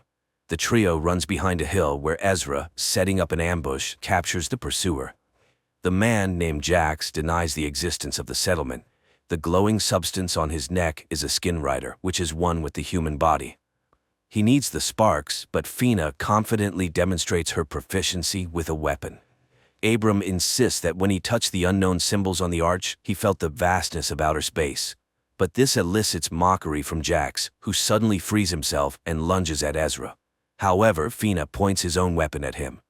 This time they tie the man securely and leave, despite his claim to know Ezra's brother. Soon the team takes shelter in a cave, while others with glowing parasites on their necks are found, including Ezra's brother Silas. Meanwhile, the resurrected people in the cave discuss ways to recreate a human being and wonder where the aliens obtain the initial material. During the night, Abram's wound becomes inflamed. He is lowered into a small pond where the sparks are released. By morning, Abram emerges completely healthy. Fina discusses what happened to Ezra, as she doesn't understand why they chose her out of millions of great people. Soon the resurrected individuals see high walls of a settlement in the distance, but on their way, skin riders with glowing necks catch up to them. Ezra stays behind to delay the pursuit. He manages to do so for a while until he recognizes his brother Silas among them. In the meantime, Fina and Abram reach the settlement's walls, and just when it seems they are destined to be captured, the gates open. A yellow drone neutralizes the skin riders and lets the fugitives inside. It then flies after Ezra, carrying him through the air into the settlement where there's no one around.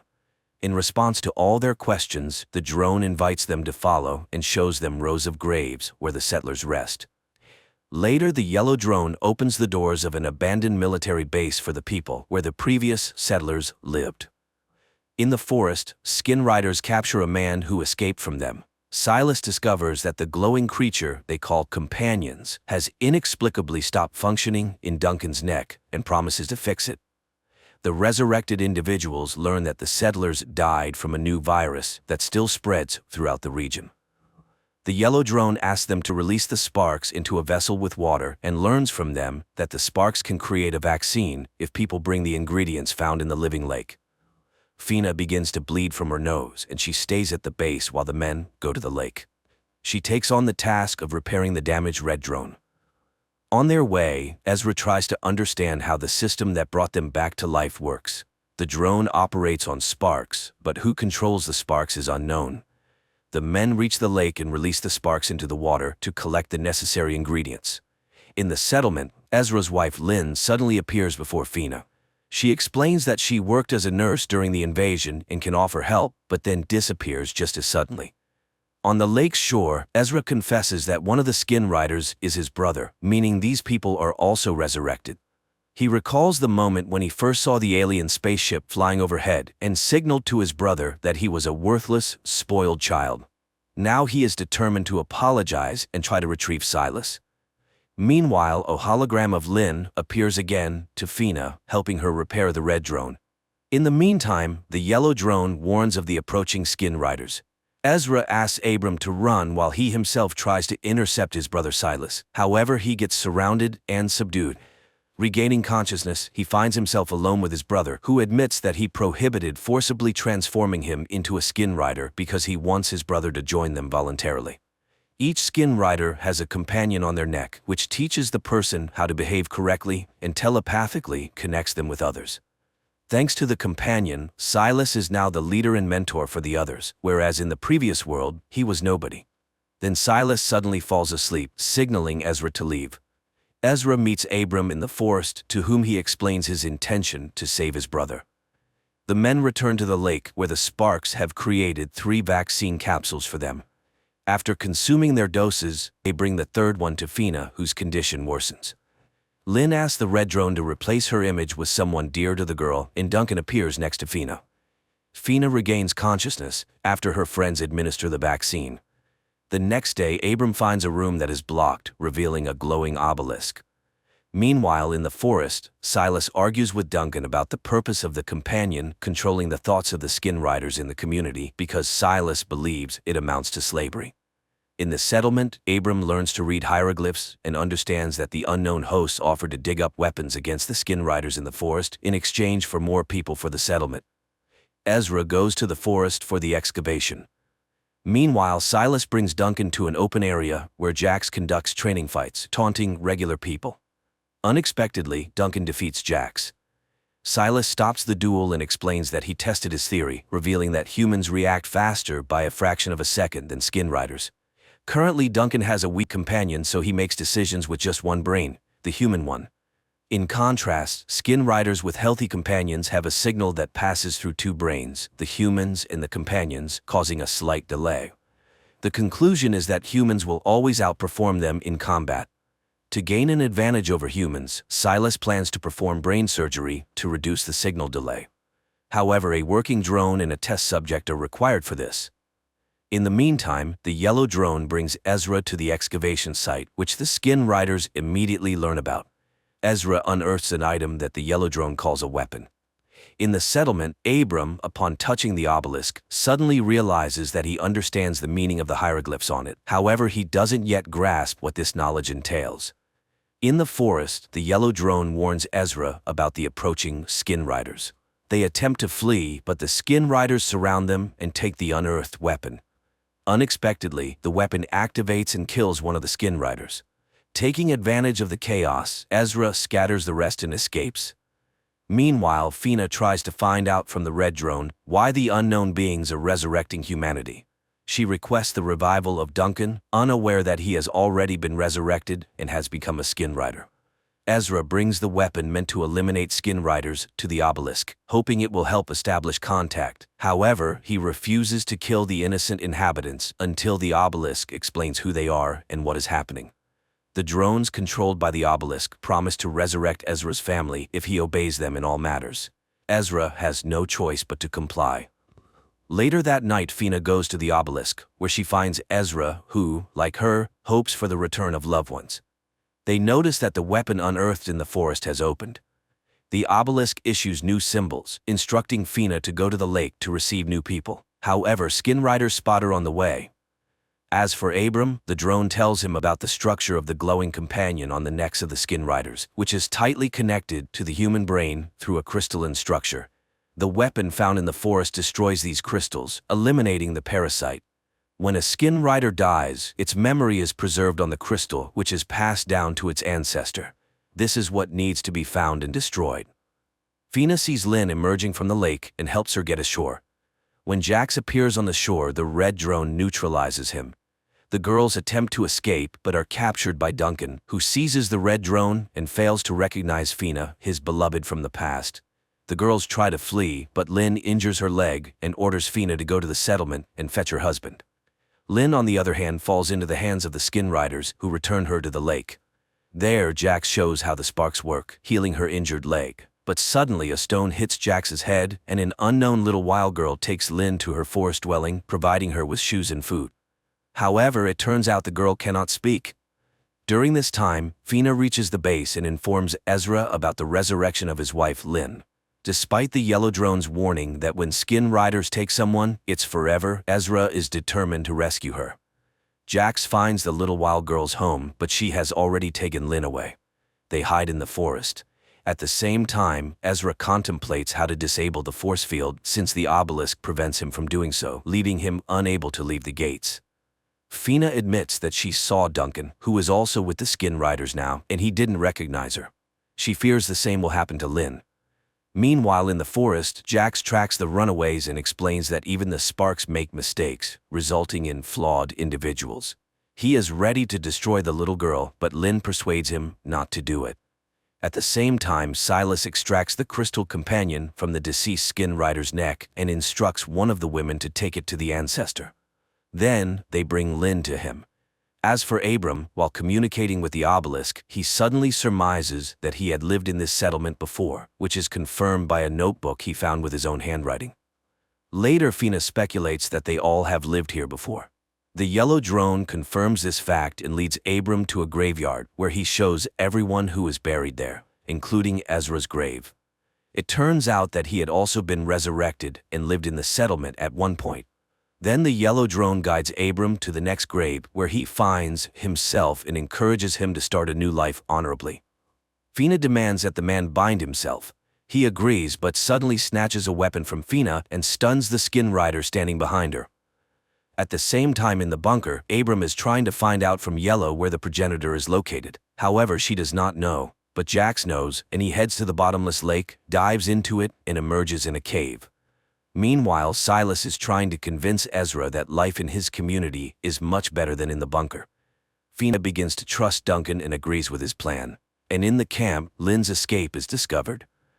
Duncan immediately receives a message about this from other skin riders and agrees with Fina's plan to send them on a false trail to enter the camp and save Ezra. The pursuit heads in another direction. Silas demonstrates to his brother the capabilities that a companion gives to the human body. He dips his hand into a vessel with sparks and explains that they cannot kill a companion as it goes against their principles.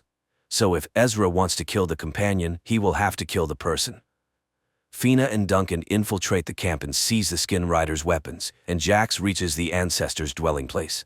He asks them to explain how the drone works, and several human figures come out to him.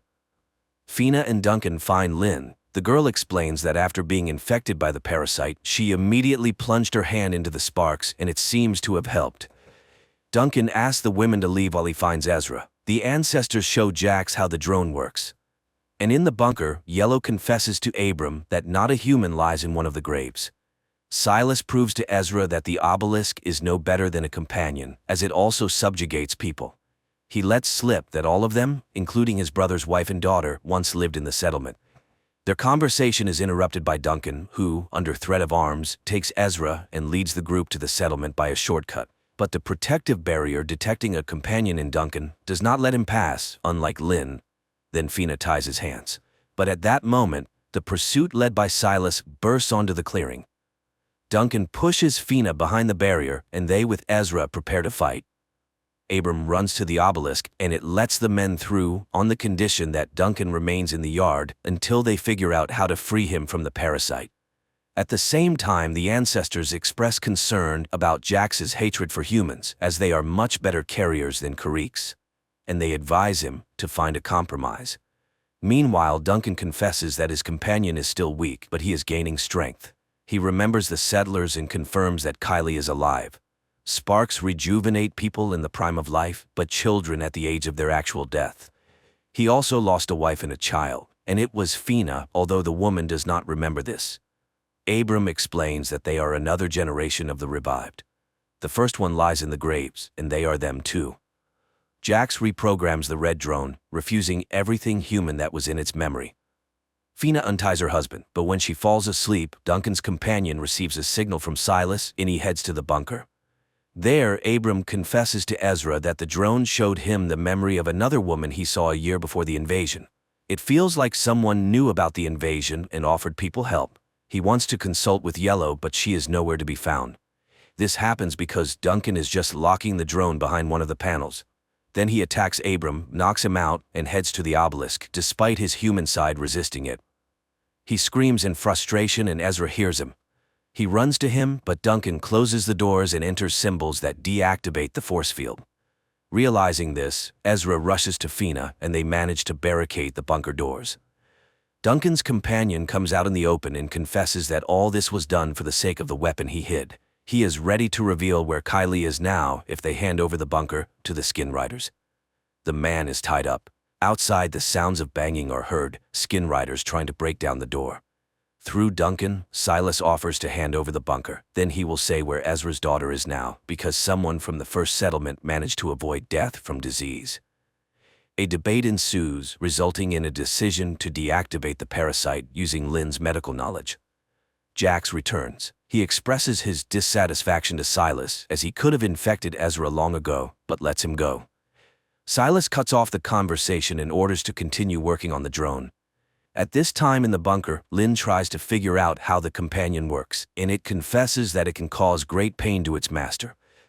Ezra and Abram conclude that the settlement existed for at least 10 years, and there must be survivors, otherwise, who buried the fallen. Moreover, Yellow said that a drone is buried in one of the graves. At that moment, the knocking at the door resumes. Ezra remembers that there is electricity in the bunker. Fina digests the cable, and a strong electric shock destroys one of the Skin Riders. At the same time, Abram finds Yellow. Simultaneously, people realize that Duncan is acting as a transmitter, and they move him to another room. As they part, Ezra asks to tell his brother that he loves and believes in him. This message puzzles Silas. Yellow scans Duncan and discovers that the parasite has affected all human organs, and even the sparks cannot save him. Abram tries to get answers from the obelisk. Moreover, Yellow said that Duncan was given access codes, but by whom? The man again remembers that woman in the hospital. She had a drone, sparks, and symbols of knowledge on her bracelet, so something was known before the invasion. At Ezra's request, Yellow shows the image of the woman, and he recognizes his mother Eleanor. Meanwhile, Silas prepares to continue breaking down the doors, but something leads him to the cemetery. Jax, following him, reminds him that he is not human and he should not care about the graves, so he intends to start silencing personalities from him. Silas is arrested. At this time in the bunker, Yellow confesses that Eleanor was one of the initiators of the revival of the human race. Duncan is not lying. Kylie was in the settlement, and only he can say where the survivors are now. Duncan's companion is knocked out with a tranquilizer and the man is tied to a table. While the parasite sleeps, the man comes to and points on the map the direction the survivors went. He advises finding the wild girl and wakes up. After which, Yellow finds the weapon he had hidden earlier. The people notice the silence outside and, opening the doors, kill the sentinels left by the Skin Riders. Making sure that there is no one else in the yard, Ezra and Lynn say goodbye to their friends and set out to find Kylie. Jax activates the drone, intending to remove the human personality from Silas, and learns about the presence of Ezra and Lynn in the forest. He sends the Skin Riders to follow the pair. Fina comes to Duncan and admits that she is ready to kill him to free her loved one. However, Yellow knocks him out. The man regains consciousness in the cemetery and is relieved, thinking that Fina could not bring herself to harm him. In fact, Yellow has injected a beacon into his body and now people can track his path. At this time, Ezra and Lynn find the wild girl and ask her to guide them to Kylie. Silas regains consciousness when the red drone informs him that he did the opposite, preserved his personality, and suppressed the parasite's capabilities. At the same time, Ezra and Lynn notice they are being followed and try to evade the Skin Riders. However, arrows fly from the rocks, the Skin Riders perish, and the survivors approach the people. Meanwhile, in the camp, Jax leaves Duncan on guard while he and his people follow Ezra and Lynn. They are then scanned for safety, and upon confirmation, the settlement leader Rowan leads them into the camp. She warns them that they do not truly know their daughter. They only remember her up to the age of 6, and they are merely copies of those who lived in the settlement. Abram and Fina dig up a broken drone from the grave, hoping to retrieve data from its memory. Rowan brings Ezra and Lynn to the hidden camp in the mountain caves. Noticing the strange expressions on people's faces, she explains that they both died defending the previous camp from an attack. If it weren't for Lynn, no one would have survived. Silas killed the woman. Fina connects Yellow to the memory of the broken drone, and she promises to show the events of the past. At the camp, Ezra and Lynn's adult daughter arrives. Although she understands what they feel, she refuses to recognize them as her parents. Red notices that Silas is experiencing severe pain. He flies to Duncan, and at that moment in the camp, a bloody Justin appears, who orders him to take the rest of the people and rush to the place where they were ambushed. He carries out the order, and Jax disappears because it was a hologram created by Red. Silas escapes. The real Jax finds the ambush site and orders a search of the rocks. In the bunker, Yellow transports Fina and Abram into a virtual reality of the past settlement where people go about their daily activities. Jax enters the gates and explains that Silas developed a growth on his neck, after which he attacked his friends. All this happened near the old Karrick ship. Returning to their reality, the people realize that this was the first case of companion infection. Yellow explains that the parasites create a structure similar to fungal spores. Silas likely inhaled them. The parasites themselves were brought by the Karricks, who were their carriers before humans. Meanwhile, a boy from the survivors, Thomas, carelessly falls into the hands of Justin. Silas begins to experience severe pain. Red tries to alleviate his condition and notices Duncan rushing towards the bunker. Apparently, he has discovered his escape and wants to detain Silas. Red leads him another way. At the same time, Thomas learns that he has been infected with the parasite. At the camp, his absence is noticed. Rowan calls a council and Ezra advises them to flee. If Thomas reveals the camp, they will not survive. Yellow shows how Abram proposed to create a virus capable of killing the parasite, although the idea itself belongs to the obelisk. People heatedly discuss this proposal, and many disagree. Lynn suggests splitting up. Those who take the virus should stay in the bunker, as they will be weakened. Rowan speaks against it. Abram realizes that he was the cause of the remaining deaths. In the caves, Ezra urges everyone to leave while he defends them. At this time, Silas reaches the bunker and sees Duncan sitting by a campfire. He lures him into the workshop and locks him in there. Abram is overwhelmed with guilt, runs to the obelisk, and voices his accusations. Suddenly, it creates the image of a second Abram, who says that on the other side of the obelisk are creators who sincerely believed they were saving the settlement. The virus just turned out to be slower than the parasite cells. The second Abram disappears as voices of Ezra and Lynn come from behind the doors. Fina opens the doors, and friends push Silas inside. They immediately disappear as they were holograms created by Red. Silas asks to be heard. The drone supports this request and reports that they cannot destroy the ancestor without Silas. At this point, the boy loses consciousness, and they bring him inside. Ezra, Lynn, and the young archers set up an ambush, but Thomas appears, shoots at them, and wounds Kylie's fiancé, Nico. Ezra kills the boy, and upon examining, finds a parasite. Lifting his arrow, he realizes there is something on its tip. At that moment, Jax appears with his people and calls them to battle. Red puts Silas into a coma. Meanwhile, Lynn and Kylie bring the injured Nico inside. Justin orders his man to watch the backup entrance to the cave. Lynn starts treating Nico, but the worst part is that the arrow tip might have a parasite larva. The boy then demands to be killed, as Lynn herself set such rules. Duncan tries to call any of the skin riders for help, and Yellow explains to Fina and Abram that the parasite is killing Silas so that he cannot reveal the way to the progenitor. Then Red admits that he can link the minds of Abram and Silas, which might help reveal the secret. At this time, Kylie decides to help her father patrol. The girl recalls the past and calls Jax his best friend, which greatly surprises Ezra. And his urge to kill arises because the parasites are very afraid that the human inside might take over if he remembers his attachments. Father and daughter return to the cave, and Ezra proposes that his wife, daughter, and Nico take another road while he guards them. After heated arguments, they head to the second exit. Abram enters Silas's mind and finds himself in a church. It turns out that the boy's mind considers the church a sanctuary. Abram admits that Silas will no longer come to himself, and he himself describes the way to the lake of the progenitor. The parasites are interconnected precisely through it. It is the source of their energy, strength, and knowledge. Silas knows for sure humanity will not survive if the lake does not disappear. Ezra resorts to trickery, and Kylie kills a lurking skin rider. The father bids farewell to everyone and stays in the cave. At the same time, Abram and Fina develop a plan to destroy the progenitor. Yellow explains that the weapon consists of 3 parts. 2 of these are standalone weapons, capable of operating independently of each other. However, the top part is dangerous for humans themselves, so it is discarded.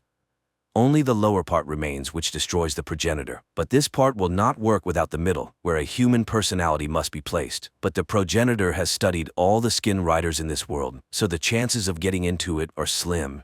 And then Abram realizes why Silas was needed. Later, Fina reflects on her promise to Duncan to kill him and free him from the parasite. Then, Yellow admits that her husband is in the workshop in the yard. The woman arms herself and heads to the yard, but just as she is ready to open the door to the workshop, a skin rider enters the yard and releases Duncan. Fina tries to stop the men, but Duncan reminds her that she cannot kill him and leaves. At this time, Abram comes to Silas again and explains that they need his help. Jax decides to attack, realizing that Ezra is the only defender of the camp. He orders his men to engage him while he himself follows the trail of Lynn, Kylie, and Nico. Nico is losing strength, and Lynn decides to make a stretcher, although the boy asks to just leave him. And Ezra sets up an ambush, and one by one eliminates the skin riders, then follows the trail of his wife. Nico transforms and grabs Lynn by the throat. He is ready to kill the woman, but Kylie interferes. The boy's companion admits that the girl is very dear to him, but he cannot indulge the carrier's weaknesses, and when Nico raises his sword, Kylie shoots him. Ezra catches up with them, not knowing that Jax is monitoring their reunion, but he receives a message about Silas's betrayal, and Jax leaves. Silas asks Abram to wait for his death, take his crystal, and insert it into the weapon. Then he will be in the middle part and can help. Abram does not fully understand how it works, but thanks Silas. They say goodbye. Abram comes to his senses when Silas dies, and Jax catches up with Duncan and his men by the lake. After a dispute, he orders everyone to stay in ambush, and he and Duncan will dive to the progenitor. Meanwhile, Lynn and Ezra bury Nico and console their daughter. Simultaneously, Fina and Abram bury Silas. Later, the groups meet, unaware that a black drone is watching them, which takes off above the earth and heads for a spacecraft. Abram tells Ezra everything that happened with his brother and the plan to destroy the progenitor, but he does not want to endanger his family. Yellow vaccinates Kylie, explaining that the vaccine was made by Sparks. The girl tells Fina that Duncan became a skin rider after her death, and no one knows how it happened. At the same time, Abram admits that he no longer believes in the obelisk, but he believes in Silas and is ready to do everything to destroy the progenitor. He tells Ezra about the weapon's operation. A part of Silas will guide them inside, but what to do next, he doesn't know. Ezra laughs at such a plan, and his daughter hears this. Abram and Fina try to convince Ezra that this is why they were resurrected. Otherwise, humanity is doomed. But they cannot persuade him. Then Abram and Fina leave together. Ezra is tormented by guilt, although Lynn tries to remind him of his duty to his family. At this time, Kylie is reviewing the map to the progenitor's lake and secretly leaves the bunker. Red informs the parents that he cannot find the girl, and they, realizing where she has gone, rush after her. Meanwhile, Kylie catches up with Fina and Abram, and later Ezra and Lynn appear. Thus they all come together again. But at the lake itself, they fall into an ambush by the skin riders. A battle ensues in which the group of survivors wins, but Abram is seriously wounded. However, Kylie has Sparks with her, and she suggests releasing them into the lake. As they start doing this, Duncan emerges from the water and shoots Lynn and Kylie. Fina, under the cover of a shield, rushes to him, and they both disappear under the water. Ezra releases the Sparks and brings the wounded into the water. Then a wounded Fina emerges, saying she couldn't overcome Duncan. Ezra dives and finds a wounded Duncan, who has reverted to his true self before death. He apologizes and loses consciousness, and Ezra sees in front of him a glowing something with crystals and fits the lower part of the weapon onto one of them. Then he inserts Silas's little crystal into the middle part of the weapon and looks for the place where it needs to be placed. But then Jax appears. He has always hated his carrier and all humans, and he will not let the progenitor be destroyed. The men engage in combat, and just as Jax is about to win, the revived Duncan attacks him. Ezra finds the right crystal and fits the middle part of the weapon onto it, and suddenly finds himself in a room where he is met by Silas. The brother explains that they are inside the progenitor, and only he could create this home in this place. He is a Trojan horse from which destruction will enter the progenitor. Ezra picks up the box with the symbol of knowledge from his mother and realizes that it is a detonator. The brother says goodbye to him, and when Jax appears, they activate the bomb. Ezra finds himself in the cave where the progenitor is destroyed, to Jax's great sorrow. The man emerges and finds his loved ones healed. Their elation is washed by a black drone, which again heads to the spaceship, where it is met by Eleanor and Duncan. They realize that the deed is done and humanity has a chance. Despite some illogicality, the story is quite extraordinary. It's not about battles with aliens, as the Kuriks are only briefly shown once in a flashback, and not about humans' attempts to cunningly escape the dictate of their rule. At the heart is the question of the value of a person, the preservation of which can lead to peace and the rebuilding of civilization.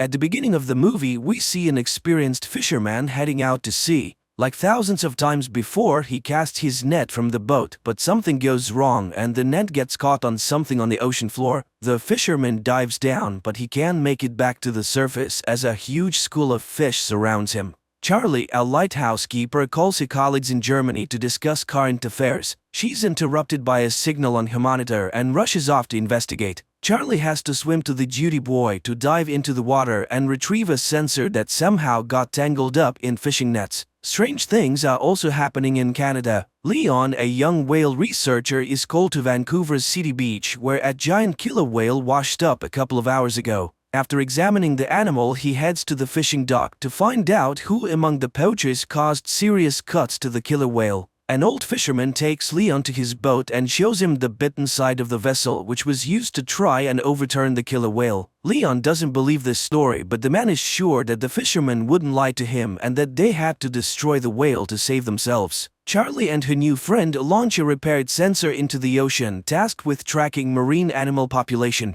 They notice methane ice fragments around the boat, which often rise to the surface, but today there are too many of them. Leon finally hears the whales and learns that they have been seen in various locations along the coast. Before heading out to sea, he calls his girlfriend Lizzie, who has already taken tourists on her boat to see killer whales in the wild. A giant whale appears next to Leon's boat. After freezing for a couple of minutes, the giant disappears underwater, but a whole pod of orcas takes its place. Lizzie takes the tourists onto the deck and everyone watches in awe as the whales appear. The humpback giant also appears next to the ship, and the tourists are able to see it up close. The strange behavior of the whale pleases everyone except Leon, who tries to warn his friend but is too late. The next trick of the whale hits the metal of the boat. Leon arrives at the scene of the accident and tries to save those who survived the hit, but now a pod of orcas is hunting for the tourists. Leon is unable to save Lizzie. The action shifts to a French restaurant. After gathering fresh seafood at the market, the chef plans to prepare lobsters, but one of them shoots an unknown liquid into the man's face. After wiping his face, the chef continues working, but by evening he and two other cooks begin to feel ill. The chef passes away that same evening, and the two young cooks are taken to the ICU, waiting for the test results to determine what happened. At the same time, a Norwegian ship in the sea lowers a camera to study an unusual phenomenon, an invasion of ice worms. A few specimens are brought to the surface for study, and the scientist finds a new peculiarity. These creatures have jaws and reproduce several times faster. A commission is formed and everyone agrees that they have discovered a new species of worms and bacteria. Leon talks to the owner of a fishing boat who was also a witness to the humpback whales attacking other boats the day before. In addition, Leon is shown another anomaly. The bottom of the ship that returned from the sea is covered with a thick layer of mollusks which has never been seen before. A group of scientists launches a sampler onto the seafloor to check the soil where worms were found. but due to a methane leak, an explosion occurs. The ship manages to survive, but the team is greatly frightened. The scientists are not only scared of the mistake during the operation, but also the results of the test. In addition to the worms on the seafloor, there are bacteria that eat ice and can reach the very bottom. Jess records a video message to Charlie when something strange suddenly happens and alarming readings appear on the monitors. The water under the ship starts boiling and something pulls it down into the depths. The action shifts to Venice. A young man in love reads poetry on a bridge when suddenly the book falls from his hands and ends up in the canal. The couple immediately forgets about the poetry book because before their eyes is an even stranger sight. Thousands of giant jellyfish rise to the surface. Analysis of the bacteria from the infected chef reveals a new strain that feeds on blood cells. It turns out that several more people have died after visiting the restaurant on the coast. Leon requests permission to perform an autopsy on the killer whale to find out how pollution affects whales and whether this could be related to changes in the behavior of these giants. There is nothing inside the whale that could scare the experts, but Leon finds an unknown substance in its brain, which is sent for analysis. Another victim of infection appears, a young man from a car wash. By putting together all the events, the scientists understand that the bacteria spread from the restaurant through the water supply system. Leon is informed of new cases of whale attacks. Looking at the map, the guy finds a pattern. All the changes occur with the whales during migration. To verify his suspicions, the guy sails to the place where the whales are resting during their sleep. The dive almost ends in tragedy, but Leon manages to install a camera on one of the whales and get out. Sigurd finds out that the Japanese have also found the worms, but they are not in a hurry to report it to the world. Recordings from the cameras are checked in 2 laboratories at once. Leon's footage shows that the whale pod descended to the very bottom, where they were met with strange glowing. Far from the events, a new incident occurs on the coast. Hordes of crabs crawl out onto the streets of a small village. Another shot of the seabed finally lifts the veil of mystery. It turns out that one of the oil and gas companies was drilling ice in a forbidden place and damaged the seabed for several kilometers. Leon has to sneak through a fence to get to the guarded port area to collect a few more mussels for analysis from the ship, but he is caught by security and arrested. In the morning, Mr. Sato, the Japanese owner of the ship, contacts Leon. He asked the guy not to trespass on his territory in this way again, but promises to provide access to all materials for study. Charlie only now receives the message recorded by Jess a few minutes before the tragedy. When the emotions subside, the girl manages to notice some peculiarities on the recording. For example, a glow behind a porthole. Crabs are being delivered to the laboratory, which have started to emerge on the surface in different parts of the world. As expected, they too are filled with a strange substance that absorbs blood cells at an incredible speed. Charlie is reviewing the video repeatedly, not understanding what else is wrong with it. Finally, the girl's hearing catches a sound that is very similar to the sound from the deep sea recording. The girl contacts the laboratory and shows them a part of the recording that caught her attention. But her stern boss, Katerina, rejects all the scientists' ideas, considering the sound on different recordings to be just random noise. She orders Charlie to finish up the work and shut down the station for the winter without coming up with incredible theories. But after cooling down and carefully considering Charlie's words, Katerina still decides to test this hypothesis, and a helicopter with a group of scientists and a deep water device arrives on the island. The device is delivered to the island by Sigurd, and after handing it over to Charlie, he's about to leave. But at the same time, emergency messages come to the scientists on the mainland. They are only able to reach Sigurd and inform him that a terrifying tsunami is approaching the coast. Those who see it with their own eyes realize that there is no chance of survival. Sigurd manages to warn Charlie and they leave. At the conference, scientists give a report that the discovered bacteria intentionally infect humans, and soon everyone will have to flee far away from water sources. Leon tries to warn his fishermen friends about this, but none of them are ready to live on land, choosing to die in their familiar environment. Raheem meets Leon at the institute to participate in a scientific conference. The best minds gather to discuss what is happening, and most agree that there is some force at work that wants to drive people out of the ocean. Only Katerina is against everyone else. She refuses to abandon the knowledge and convictions gained through years of experience, so she orders the group to seek a logical explanation based on science. Despite objections from their mentor, the group of scientists presents their theory to the public, convincing the government that marine inhabitants infected with bacteria are intentionally attacking humans. They even give the new intelligence a name, the However, such a version only elicits irony from top officials, who also suggest finding more scientific solutions to a problem than negotiating with an unknown intelligence. Astrophysicist Samantha Grove comes to the scientists' aid. Unlike politicians, she carefully studied the report and agrees that the strange sound on different recordings has all the characteristics of an unfamiliar world language. In addition, her team managed to capture the exact same signal from Antarctica. Another influential person, Japanese Mifuno, also believes in Sigur's theory and agrees to finance his venture, hoping it will help to save the world. Sigur assembles the team and informs them of the start of the mission. He suggests everyone think carefully and assess the risks, and those willing to go all the way will be waiting for an expedition to the Arctic in 48 hours. The scientists go home to say goodbye to their loved ones and warn them of their departure. The relatives of many try to persuade them to stay, but everyone understands that this is their last chance to fix something. According to scientists' calculations, the largest accumulation of intelligent bacteria is located in one of the valleys in Antarctica, where they could have lived for millions of years prior. The company is preparing to establish contact, and everyone is playing their role while giving interviews to a young journalist. Finally, the equipment on the ship starts buzzing with interference, and the scientists prepare to capture a signal from the mysterious organism. Sarah, Mifuno's assistant, sits down next to Leon at the table and confesses to him that she would have never believed in their theory if it weren't for her boss, who has proven over many years that his intuition never fails. Samantha is devising a plan. She intends to add a sound of a human child scream to the organism's audio signal and return the recording to the intelligence to show that they are ready to communicate.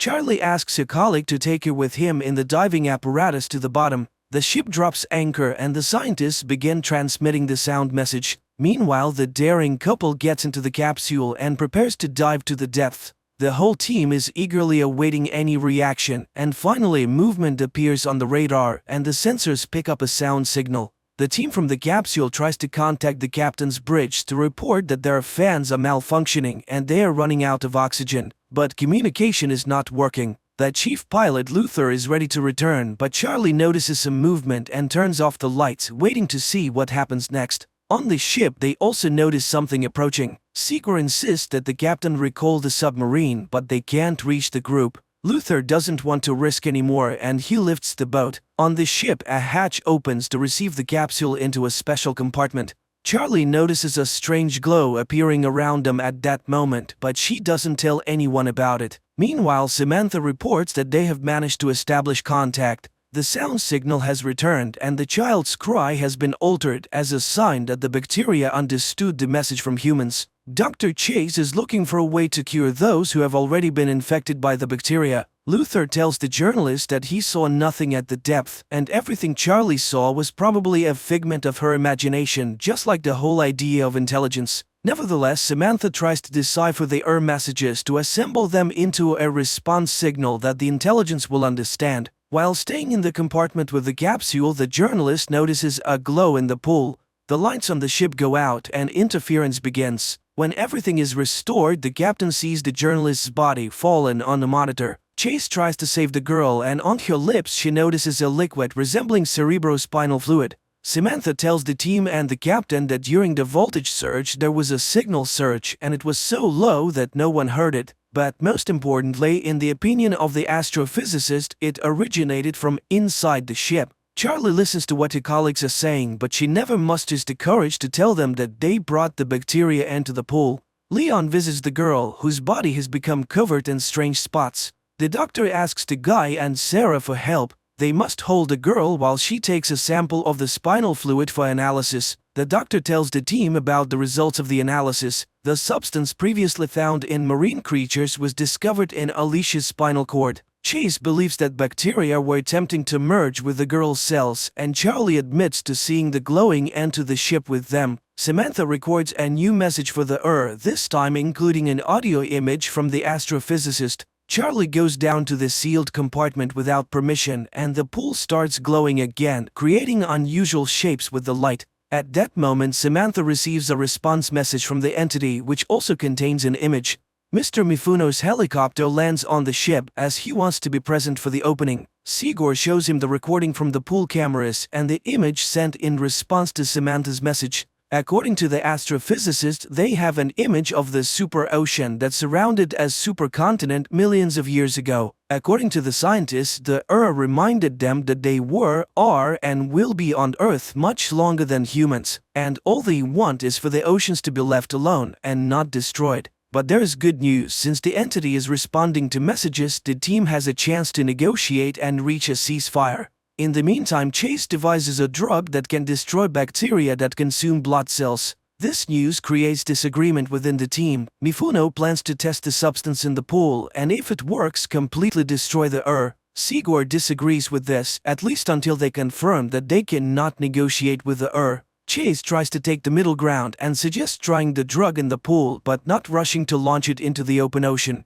Everyone gathers to watch the experiment. Chase launches the drug into the water, which immediately begins to rise, emitting a terrible scream that shatters the glass. The captain is informed that nothing is working on the ship and they are simply drifting in the waters of Antarctica. But worse, the ship is surrounded by icebergs. The vessel collides with an iceberg, but unexpectedly a blue glow takes it somewhere else. The captain orders the engines to be started to break free from the control of the He also doesn't understand why they don't pour all the drug they have on board into the water. But Sigurd tries to explain to the captain that everything that happened now is the price for his thoughtless experiment in the pool, and no one in the world will manufacture enough of the substance to destroy worldwide. The only way out is to make a truce. While the team is deciding how to negotiate with the entity traps the ship between the icebergs. Charlie hurries to the capsule to descend and deliver Luther's body to as a sign of complete obedience. Once at depth, Charlie changes her plan. She injects leukocytes into her heart that can merge with and opens the capsule door. The body falls under the control of and the icebergs release the ship, while billions of lights envelop the girl underwater. Later, Charlie brings the ship to a deserted island. It opens its eyes and looks at the sky with glowing blue eyes. The series ends here. Please write in the comments what you think about this series.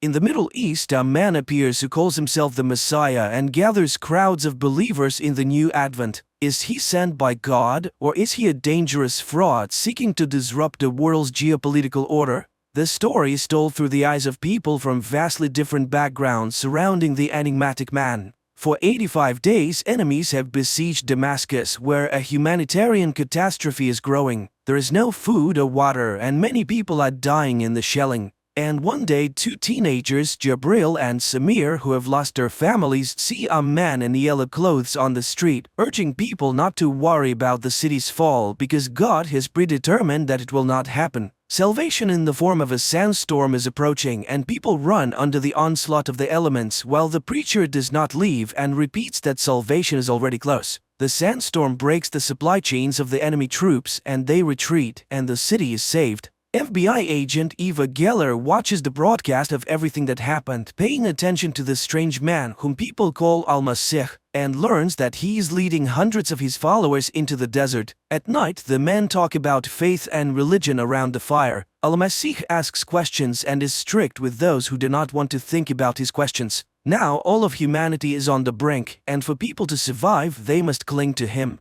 After this conversation, the man walks away from the people and stands for a long time looking at the sky, giving the impression that he's talking to God. The teenagers who came with him from Damascus remember how he preached while they hid in the basement, and suddenly Al-Masih calls one of them, Jabril, and tells him that each soul has its own star. He saw light in the boy, and soon Allah will lay a mission on him. Meanwhile, Eva is trying to find out which officers know something about the new Messiah and begins gathering information. Soon she learns that after walking 65 kilometers through the sands, the people reached the borders of Israel and stopped at the fence. Half of the followers believe that Al-Masih has led them to flight, but he orders them to gather all their weapons and bury them. He himself passes through the barbed wire fence, where he is arrested by Israel's border service. An agent from Israel's internal security agency, Aviram Dahan, is called in to interrogate him. However, the detained man refuses to reveal his real name, calling himself a messenger, and impresses the agent by calling him by name and revealing unexpected details from the agent's life that no one except the agent himself could know. Aviram is particularly touched by the incident with the boy that the Messiah reminds him of. Dahan completes the interrogation and leaves the room, destroying the video recording of the interrogation. He then goes to his partner to find out if he has told anyone about what happened in the desert, but his partner remains silent about it. As Aviram gets into his car, he suddenly sees a man with a bag over his head on the back seat, but realizes that it is a flashback to a tragedy from long ago. Early in the morning, the agent returns to work and is surprised to discover that Al-Masih has escaped from custody. Meanwhile, in the small American town of Dili, local preacher Felix Aguero greets his congregation, while the FBI decides to assist Israeli authorities in finding Al-Masih and discovering who he really is. This is why Eva Geller flies to Israel, and her insistence Aviram is summoned to the office, but he cannot explain why he deleted the video recording. He behaves provocatively, not understanding why he should be accountable to the American woman.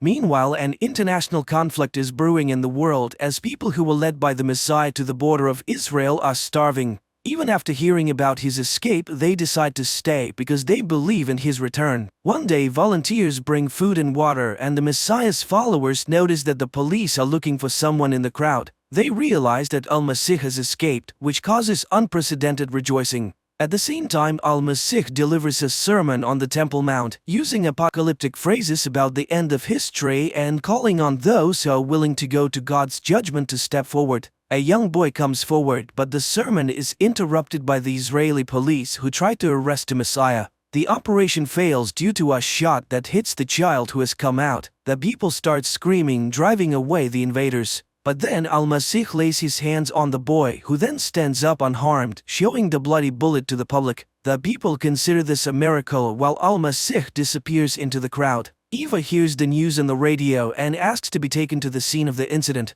Meanwhile, Muslims also discuss the Messiah's sermon and are quite unhappy with his interpretation of Allah's teachings. The people in the camp cannot understand why their newly found Jesus has abandoned them. And Eva notices the surveillance, and her pursuer turns out to be Aviram, who wants to know why she's meddling in something that's not her business. But Eva is not going to back down. She studies the recordings from the CCTV cameras and notices the strange disappearance of the Messiah. And it's still unclear who fired the shot. She tries to find the injured boy, while in Jerusalem the electricity is shut off to quell the unrest. The agents arrive at the boy's address, but it turns out that his family has left, scared of the crowd's interest. Reports of the incident on the Temple Mount are being shown around the world, and one of them is seen by Father Felix, while his daughter Rebecca dreams of running away from home. Meanwhile, Jabril sees a flickering light at the fence and goes there, while Eva finds Al-Masih in a photo from Jordan. Palestinian girls bring food for the hungry and promise to help people.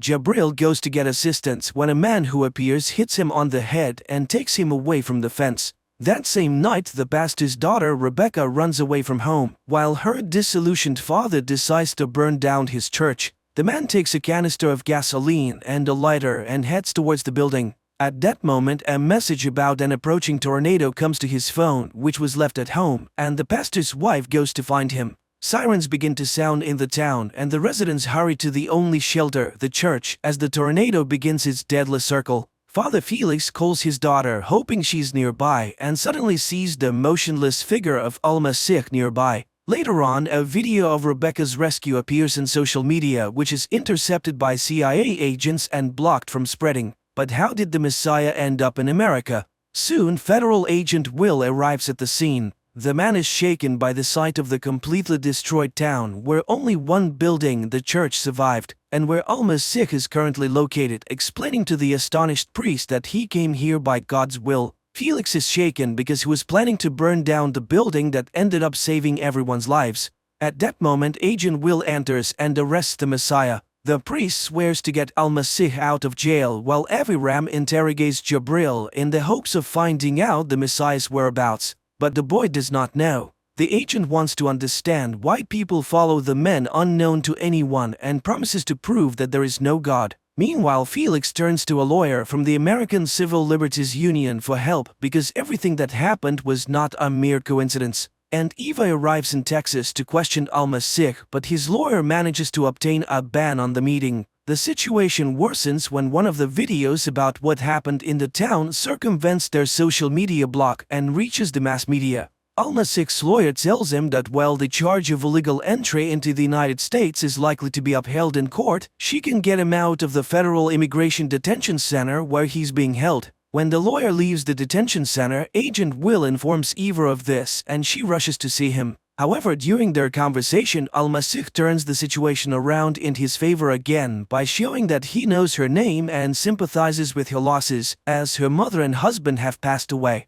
He realizes his responsibility for those who followed him and is willing to help all who are suffering, including her, but Eva doesn't believe his sincerity and runs away, failing to notice the recording device under the table. Returning to her hotel room, Eva talks to her boss, who informs her that Israel is demanding Al-Masih extradition and the state prosecutor will seek permission for it. Later, Al-Masih is taken to court where he is charged, which he admits to and requests asylum. Eva goes to the lawyer, trying to convince her to stop fighting for the man's release to prevent his extradition. After all, if he returns to Israel, he will be imprisoned, but the lawyer refuses to talk about it. Meanwhile, Aviram again refuses to reveal what happened during the interrogation, whose recording he erased. He's suspended from the case and a hearing is scheduled. At this time, Felix tells his wife about his departure because he's needed by the Messiah. A multitude of Al-Masih's followers gather outside the courthouse. The hearing begins and the lawyer explains that the man cannot return to Israel where he will be persecuted for religious reasons. But the prosecutor claims that the man is lying about being a Muslim because he does not pray 5 times a day as required.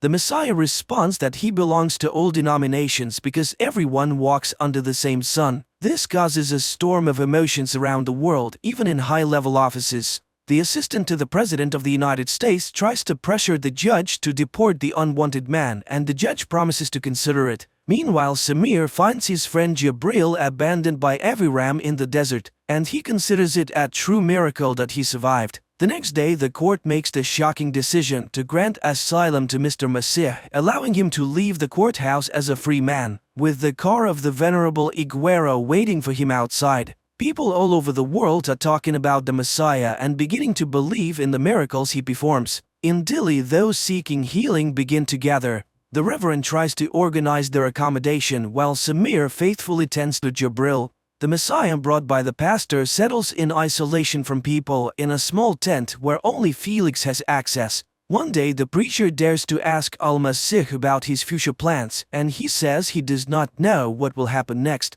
After all, Felix brought him here, and this instills despair in the preacher's soul. He thought that the Messiah was acting according to a preconceived plan. That same evening, Agent Will comes to Eva and shows her a recording of a conversation with Al-Masih. Then he shows her a book by one of the radicals, Wallace, about cultural terrorism, in which the words of the Messiah are repeated verbatim. It turns out that Al-Masih is acting according to this scenario, the goal of which is the destruction of the existing order. Meanwhile, things are going badly for the refugees who remain at the Israeli border without water and food, and soon Samir begins to wonder where Jabril's strong faith comes from. He calls his friend crazy for refusing medical help as his injuries could be fatal, and accuses him of an abnormal love for the Messiah. One day, Aviram's wife notices his car, which has been parked near their house for 3 days, and begins to search for the man, who at this time arrives in Texas and buys a gun at the gun store. And in Dili, every evening people gather together hoping that Al-Masih will come out to them. But the man remains in his tent, bringing Felix into a state of confusion that spills over into a sermon for all who have come. At this time, 2 residents of Dili finally find their dog crushed by furniture during the hurricane and try to free it. Al-Masih comes out of his tent just as armed Aviram approaches it. The Messiah calmly looks into the eyes of his killer, and Aviram lowers his gun and looks at the departing man's back. The people notice the Messiah, who is walking towards the house where the man decides to shoot the poor dog as it is suffering greatly. The boy asks Al-Masih to save his dog, but he takes a gun and shoots the dog, causing the boy's anger and pain, and then he leaves the town. At this time, Eva catches up with Aviram and he confesses that he wanted to kill the Messiah, who at that time calls pastor's daughter Rebecca to come with him. Meanwhile, the refugees decide that the Messiah has abandoned them and they decide to return to the city. but Jabril stays behind. In the morning, the young man dreams of his deceased mother, who turns into the Messiah and reaches out to him. At the same time, the Texas police ask the pilgrims not to come to Dili as the city is completely destroyed. Dissatisfied, the people are ready to expel Al-Masih and Father Felix. They write protest messages about the false prophet on the church walls. Meanwhile, Eva learns the true name of the Messiah, Payam Gul-Shari, and he has a brother who works at the university. The Messiah tells Father Felix that it is time to get on the road, persuading Felix that this is his destiny. The pastor decides to take his family with him, which upsets his wife but pleases his daughter. Father Felix leads a column of cars that follow the Messiah wherever he leads them. The number of cars is constantly growing, and soon it begins to count in the hundreds. Eva also returns to Texas to follow Al-Masih, and one night sees him come out to make a call from a payphone on the street. At her request, Agent Will requests a copy of the telephone conversation. The next day, the column continues on its way. Stopping for a break, the pastor hears news of the crisis on the border, where the refugees from Palestine are still waiting for their fate. Rebecca takes a picture of the Messiah standing by a road sign in Washington and posts it on social media. In the morning, the column sets off, and Felix learns from the posts that their path leads to the U.S. Capitol. At the same time, Eva checks everything she can find about the Messiah and comes across information that he studied at the same university where the notorious terrorist Wallace taught, whose book Al-Masih quoted during the interrogation. Professor Wallace hacked the stock exchange and then fled to Russia during the investigation into his actions. This means that the case of the alleged attack is completely within Eva's jurisdiction. The huge column arrives in Washington, and Al-Masih goes to the Lincoln Memorial, while Jabril has a vision of his late mother and Al-Masih. The Messiah speaks about the unity of people in the world around them, and Jabril suddenly stands up as if hearing his speech. Al-Masih asks to look at himself and his neighbors. Jabril strips naked. The Messiah stands before the nation and looks at them so that they finally look at him. It's too late to kneel, time is up. Jabril walks towards the border. Al-Masih heads for the water. Jabril walks non-stop until a soldier's gun barrel is pressed against his chest, and Al-Masih walks on the water. The Israelis retreat, and Jabril leads the refugees. Hundreds of amazed spectators follow the Messiah's journey and record this on their telephone cameras. The world is buzzing after witnessing the miracles of Al-Masih, and even the Congregation of the Causes of Saints is considering the case. Everywhere there are clashes between the followers and the opponents of the newly emerged Messiah. People are sending money to Father Felix, who intends to build the Church of Al-Masih with it. Meanwhile, Jabril arrives in Western Jordan, where he is welcomed as a liberator. The refugees are brought to a secluded house where they will be given food and shelter. But Jabril is separated from the others as he openly declares his allegiance to Al-Masih. Meanwhile, Eva reports her findings to his superiors. The Messiah has a fairly long trail of connections to banned organizations and, most importantly, to Wallace, who is now hiding in Moscow. Senior officials in the U.S. government are concerned about the popularity of Al-Masih, so the head of the White House staff demands that the CIA do everything possible to discredit him. But Eva reminds them, this is not just terrorism, this is a new level of destabilizing society. Meanwhile, the society is discussing the Messiah with ever-increasing fervor. People are divided into those who unquestionably believe in him and those who consider him a false prophet. Felix preaches on behalf of Al-Masih and reminds people of the importance of faith. The Lord has chosen them specifically, and it is important to understand why. At this time, a woman with a terminally ill child sneaks into the hotel of the Messiah, and the man agrees to take the girl, but only alone. However, his room is under 24-hour surveillance. Meanwhile, the young refugees begin to learn different sciences, among which religion is at the forefront. Sheikh personally comes to Jabril to understand the depth of his faith, and the young man confidently answers that he unquestionably believes in the Messiah. Meanwhile, Eva discusses the Messiah's water-walking feat with Aviram. After all, Jesus did the same thing. He performed tricks and attracted supporters. The man is impressed. She speaks like a true Jew. Agent Will continues to monitor the Messiah's room and one day witnesses a girl knocking on his door, praying for healing. But the man immediately understands the true purpose of her visit. The girl has come to seduce him. He reveals her soul, pitying the woman who sells her body, and from this her soul melts and dies. The girl admits that she was paid for the visit and cries from the moving words of the Messiah, who confesses to her the eternal love of God for his children. These words bring tears to Agent Will's eyes, who is watching the scene. At that time, Rebecca runs out of her parents' room and sees the Messiah escorting the girl out of his own room. The girl runs away and Al-Masih catches up to her on the street. He tries to explain her special place next to him, and the girl shares her observations that the world seems to be on the brink of something grand. The Prophet turns to Rebecca and asks her to do something unimaginable, and she promises to do anything he asks. Meanwhile, the CIA manages to find Al-Masih's brother, who reveals that their parents were of different faiths and died early. The boys were raised by their uncle, a professional illusionist, and Al-Masih always loved being the center of attention. The uncle was a tough man, but he taught the boys everything he knew: English, literacy, and most importantly, how to perform tricks. And at that moment, someone puts a dark bag over Al-Masih's head as he enters his room. The man finds himself in the office of the President of the United States, standing before the head of state and demanding the withdrawal of all U.S. troops from around the world using the President's sincere faith. The politician is shocked. It's simply impossible, since the American troops are used precisely as peacekeepers, and if they are not present, there will be chaos in the countries under their control. However, the Messiah lists the names of countries and cities where Americans have been waging wars. He offers the president the chance to go down in history as a true peacemaker saving the world. And he says that the history has ended and the world will soon start anew. Meanwhile, Eva learns that a few years ago, Al-Masih was placed in a psychiatric clinic and goes to the college where the men studied. But the director can't remember anything particularly noteworthy except for his thesis. Eva goes to the archives, but the thesis is not there. In Jordan, the Sheikh shows Jabril an article in a newspaper about the miracles of Al-Masih and asks him to give a speech at the upcoming celebration. The boy must become the leader of the new generation in the struggle for Palestinian independence. The next day, Al-Masih announces to the media about his meeting with the president, and this infuriates Felix, who believes that he should have been informed about it. The president also faces similar attacks. He is heavily guarded against this freak, but he himself goes to the meeting. However, the man interrupts all conversations. He must first think about the people. Angered, Felix expresses his grievance to Al-Masih, and the letter suggests that he kneel before him if he truly believes that he is the Messiah. The preacher thinks it over as the Messiah leaves the room. On the other hand, Agent Will begins to unquestionably believe in Al-Masih and quits his job. Meanwhile, Eva receives the call logs she requested. That same evening, Aviram asks Al-Masih about his family and mocks him, offering to walk on water again.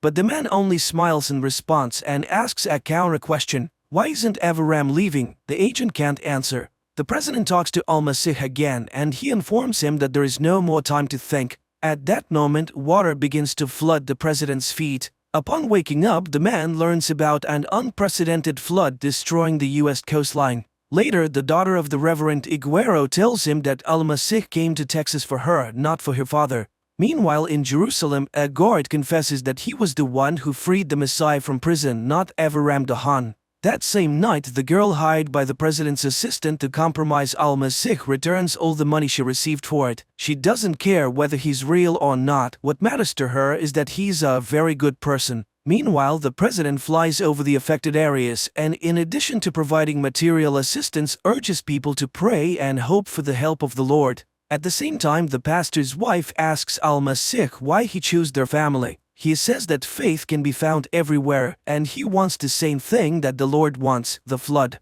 Meanwhile, in Jordan, the Sheikh is teaching Jabril about the speeches and Palestine's independence. It's very difficult for the illiterate boy to remember unfamiliar words, but the Sheikh is insistent. His friends are also being heavily influenced at this time, with religious ideas being drilled into their heads. Meanwhile, Reverend Felix asks a famous showman to include Al-Masih in his program. After all, it's a chance to speak to the multimillion audience. Eva checks all the numbers on the list and finds one that Al-Masih calls frequently and talks to the caller for quite some time. Meanwhile, the President of the United States is informed of the buildup of Russian troops on the border with Latvia and is demanded to make a tough decision. On that day, Eva finds Al-Masih to tell him that she knows about his diagnosis, Messiah complex, given to him in the psychiatric clinic, and about his uncle, the magician. She thinks someone is using him and promises to find and arrest the puppeteer. And he confirms that he knows Wallace, who is still his friend despite being accused of terrorism.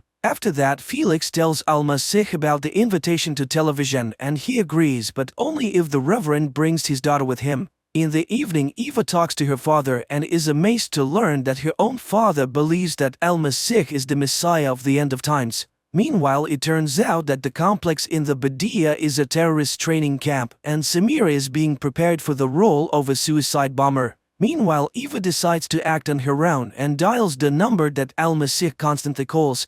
She hears Wallace's voice in response, so his theories about Al-Masih's connection to the terrorist are confirmed, but during the conversation the man refutes all her conclusions. It's a pity, but she doesn't understand what's going on, and of the two of them, he is not the most dangerous one. The woman flips to his book again, reads the dedication on the title page and has an epiphany. Meanwhile, the president requests an analysis of full withdrawal of American troops from Eastern Europe.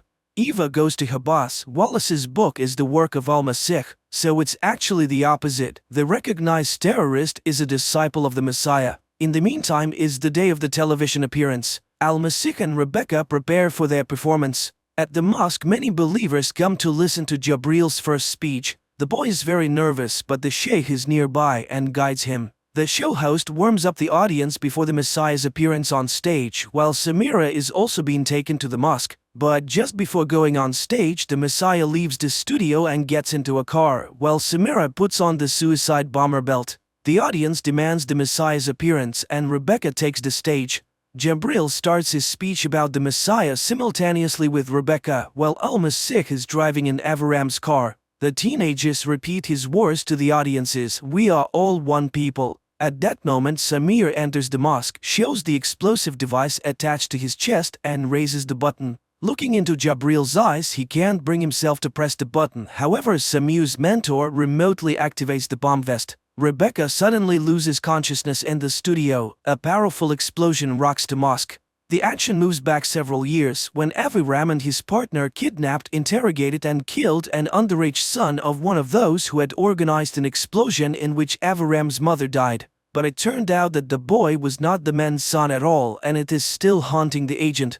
In the present, he himself is driving the Messiah to the airport to deliver him to Israel. After the mosque bombing, the victims are given help. Unconscious Jabril is carried out on a stretcher. The same thing happens to Rebecca. Meanwhile, Eva Geller learns that Al-Masih has been kidnapped. The CIA tracks the plane on which he's being taken, unaware that it was all done on the orders of the president's assistant. Rebecca wakes up and tells her father that the Messiah is gone, and he will not return. Jabril wakes up in the back of a truck and sees a dead man next to him. He squeezes his hand and the fingers twitch under his palm. Eva finds out that the plane with the Messiah has taken off from a government airfield, and her boss tries to pressure higher-ups to find out the plane's destination, threatening to tell the president about everything that has happened and thus driving the country's leader's assistant into a corner. At the same time, in the sky, Al-Masih talks to Avram, persuading him to free his conscience because God still loves him, and that people always choose between good and evil, and the last thing he will see before he dies is the face of that boy. Meanwhile, the president's assistant decides to reveal Al-Masih's true name to the press and the folder with his dossier, highlighting his mental illness and the fact that he was raised by an illusionist. In the sky, the plane begins to experience severe turbulence. There is an explosion in the tail and Avram sees the face of the deceased boy in front of him, whose face is being covered by the Messiah's hands. In the command center, Eva is informed that the plane's signals have disappeared from the radar. She realizes that a tragedy has occurred. On TV, news reports reveal the Messiah's real name and biography, causing confusion among Al-Masih's followers. After hearing everything, Felix leaves the hospital. Jabril also watches Messiah's brother talk about his ability to perform magic tricks. Eva accuses the president's assistant of destroying the diplomatic plane, but he warns her to watch her tongue. The woman is overwhelmed because the entire operation has collapsed and she cannot prove anything. Meanwhile, Father Felix arrives at his church and sets it on fire. He no longer believes in anything. Meanwhile, Avram wakes up in the middle of blooming poppies and sees the Messiah above him. Then a local boy appears before him, offering him a flask of water and enthusiastically stating that the man has performed a miracle. He resurrected Avram and another man. They both were unquestionably dead, with gray faces and flies crawling over them. Then he touched them and they came back to life. The agent watches in amazement as his partner bows to the perfectly unharmed Messiah standing in front of him. The film is a story about the coming of the Messiah, the prophet, in the modern world. It is an interesting and easy-to-understand film with deep thoughts expressed by Al-Masih in conversations with completely different people, ranging from an illiterate boy to the President of the United States. On the one hand, it is a weird combination, but on the other hand, it is quite understandable as the Messiah claims that we all walk under one sun.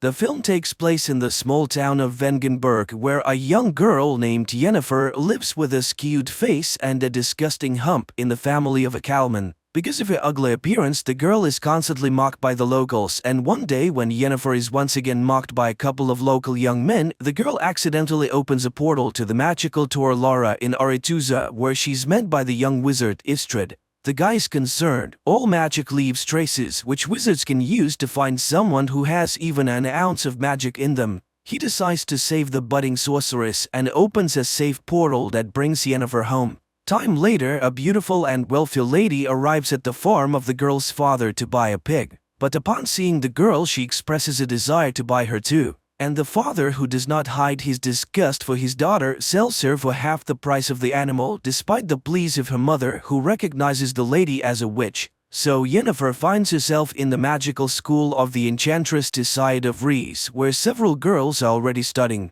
At first, Jennifer takes the separation from home hard, and how low her father judged her. She even tried to commit suicide, but when classes begin, she discovers that the young wizard was right. It was her inadvertent wizardry that caused the wave and caught the attention of the school's rector, the wizardess Tisaya. The girls who study at the school have also distinguished themselves with the same unique skills. Soon Tisaya holds the first test. The girls must lift a stone and a flower without touching them and using a spell. Everyone more or less manages to cope with the task, but Jennifer fails. The girl stubbornly tries again and again until Tisaya stops her. Frustrated, Jennifer runs away. Later, she finds Istrid in the cave and tells him her name. Sometime later, Tisaya trains her female pupils to recognize man's greatest fear. She sees the girls in pairs and orders them to look into each other's eyes until they get inside their rival schemes. Jennifer pairs up to encourage the girl, but she again fails. Tisaya is enraged. Jennifer is useless. And this is because she's lying to herself. Even if she were a beauty, no one would love her. Although she's not the only one to whom she has problems, Jennifer shares the problems with her only friend, Istrid, who talks about her schooling. He too was having a hard time with everything. The boy offers to read his mind, and the girl succeeds. One night, Tisaya wakes the girls in the middle of a storm and takes them to the Tor Lara, the most powerful magic place in the continent, entrance to which is only open to members of the Wizard Brotherhood. Today, there will be a test in the art of controlling the flows of chaos, which requires catching lightning in a bottle. The girls do not believe in such a possibility, and some get strong discharges even after catching the lightning.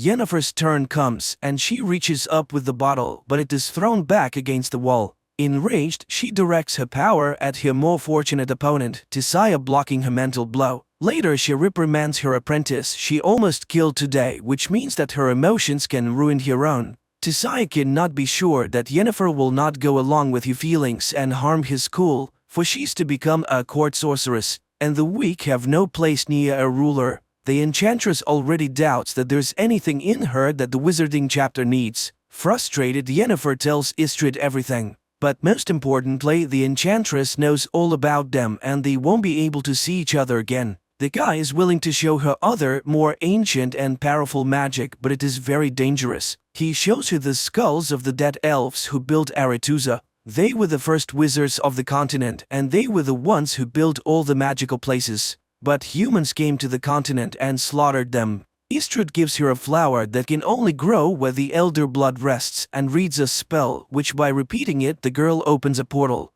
The astonished wizard does not understand how she managed to do it the first time, and Jennifer confesses that her real father was a half-elf who died in the purge. It was his blood that made her ugly. The boy kisses Jennifer and confesses his love. Later, she shows Tisaya the flower. It turns out that this was her assignment, to get the plant by applying the skills of false emotion. Jennifer hopes to be elevated. The enchantress promises that she will soon hear a knock and know when it is time. Meanwhile, Istrid is also reporting to his mentor Strigobor about what he has learned about the girl. One night, Yennefer hears a knock at her neighbor's door and, taking the flower, goes after them. She peeks out as Tisaya turns the four of them into eels. The enchantress knows the girl is here and orders her to come out and push her former fellow students into the water. They are now the conduits of magic for Aretusa. Yennefer performs this and then sees many silhouettes of former schoolmates in the water. Time passes. Yennefer enjoys a love affair with Istrid, applying what she has learned to enhance the effect of intimacy. Thus, one day she created a whole crowd that watched her intimacy and then rewarded the lovers with applause. The guy is amazed at her imagination. What will she come up with next time? So the day of the final rite is approaching, after which they will be masters of their own destiny. Yennefer dreams of graduating from Aretusa and returning to her native Aedirn as a powerful sorceress to show her longtime abusers and her father what she's been able to achieve. In addition, all Aretusa graduates are perfected before being sent to the different kingdoms. All physical defects are removed, which awaits Yennefer as well. The wizard in charge shows her his work, the flawless beauty of the graduates, and promises her an equally wonderful result. He suggests making her color a noble but strong gray. Tisaya, on the other hand, teaches her to look in the mirror and see what Yennefer herself wants. She orders the girl to close her eyes and imagine the most powerful woman in the world. Yennefer complies with the order but does not yet see the promised beauty. Meanwhile, the chapter of wizards gathers in Aretusa to decide where their graduates should go, for all kings need court wizards. Then it transpires that one of the leaders of the council, the wizard Strigobor, knows that Yennefer is a quarter elf, which means that she will not be accepted at Aretusa, where there is a prejudice against elves. The chapter vows to send Yennefer to Nilfgaard, which the aspiring enchanter does not like. She demands an audience with the chapter, but Tisaya declares herself in charge of the distribution. Yennefer is beside herself. She has no intention of wasting her life serving the king of a small southern kingdom and a lover of women. The tutor reminds her of the elven blood, and the girl understands how Strigobor knew about it. The initiation ceremony begins, which Yennefer does not attend. Worried, Istrid finds her behind a letter to her father asking him to confirm that she's his own daughter. The boy does not believe that this letter can convince the chapter.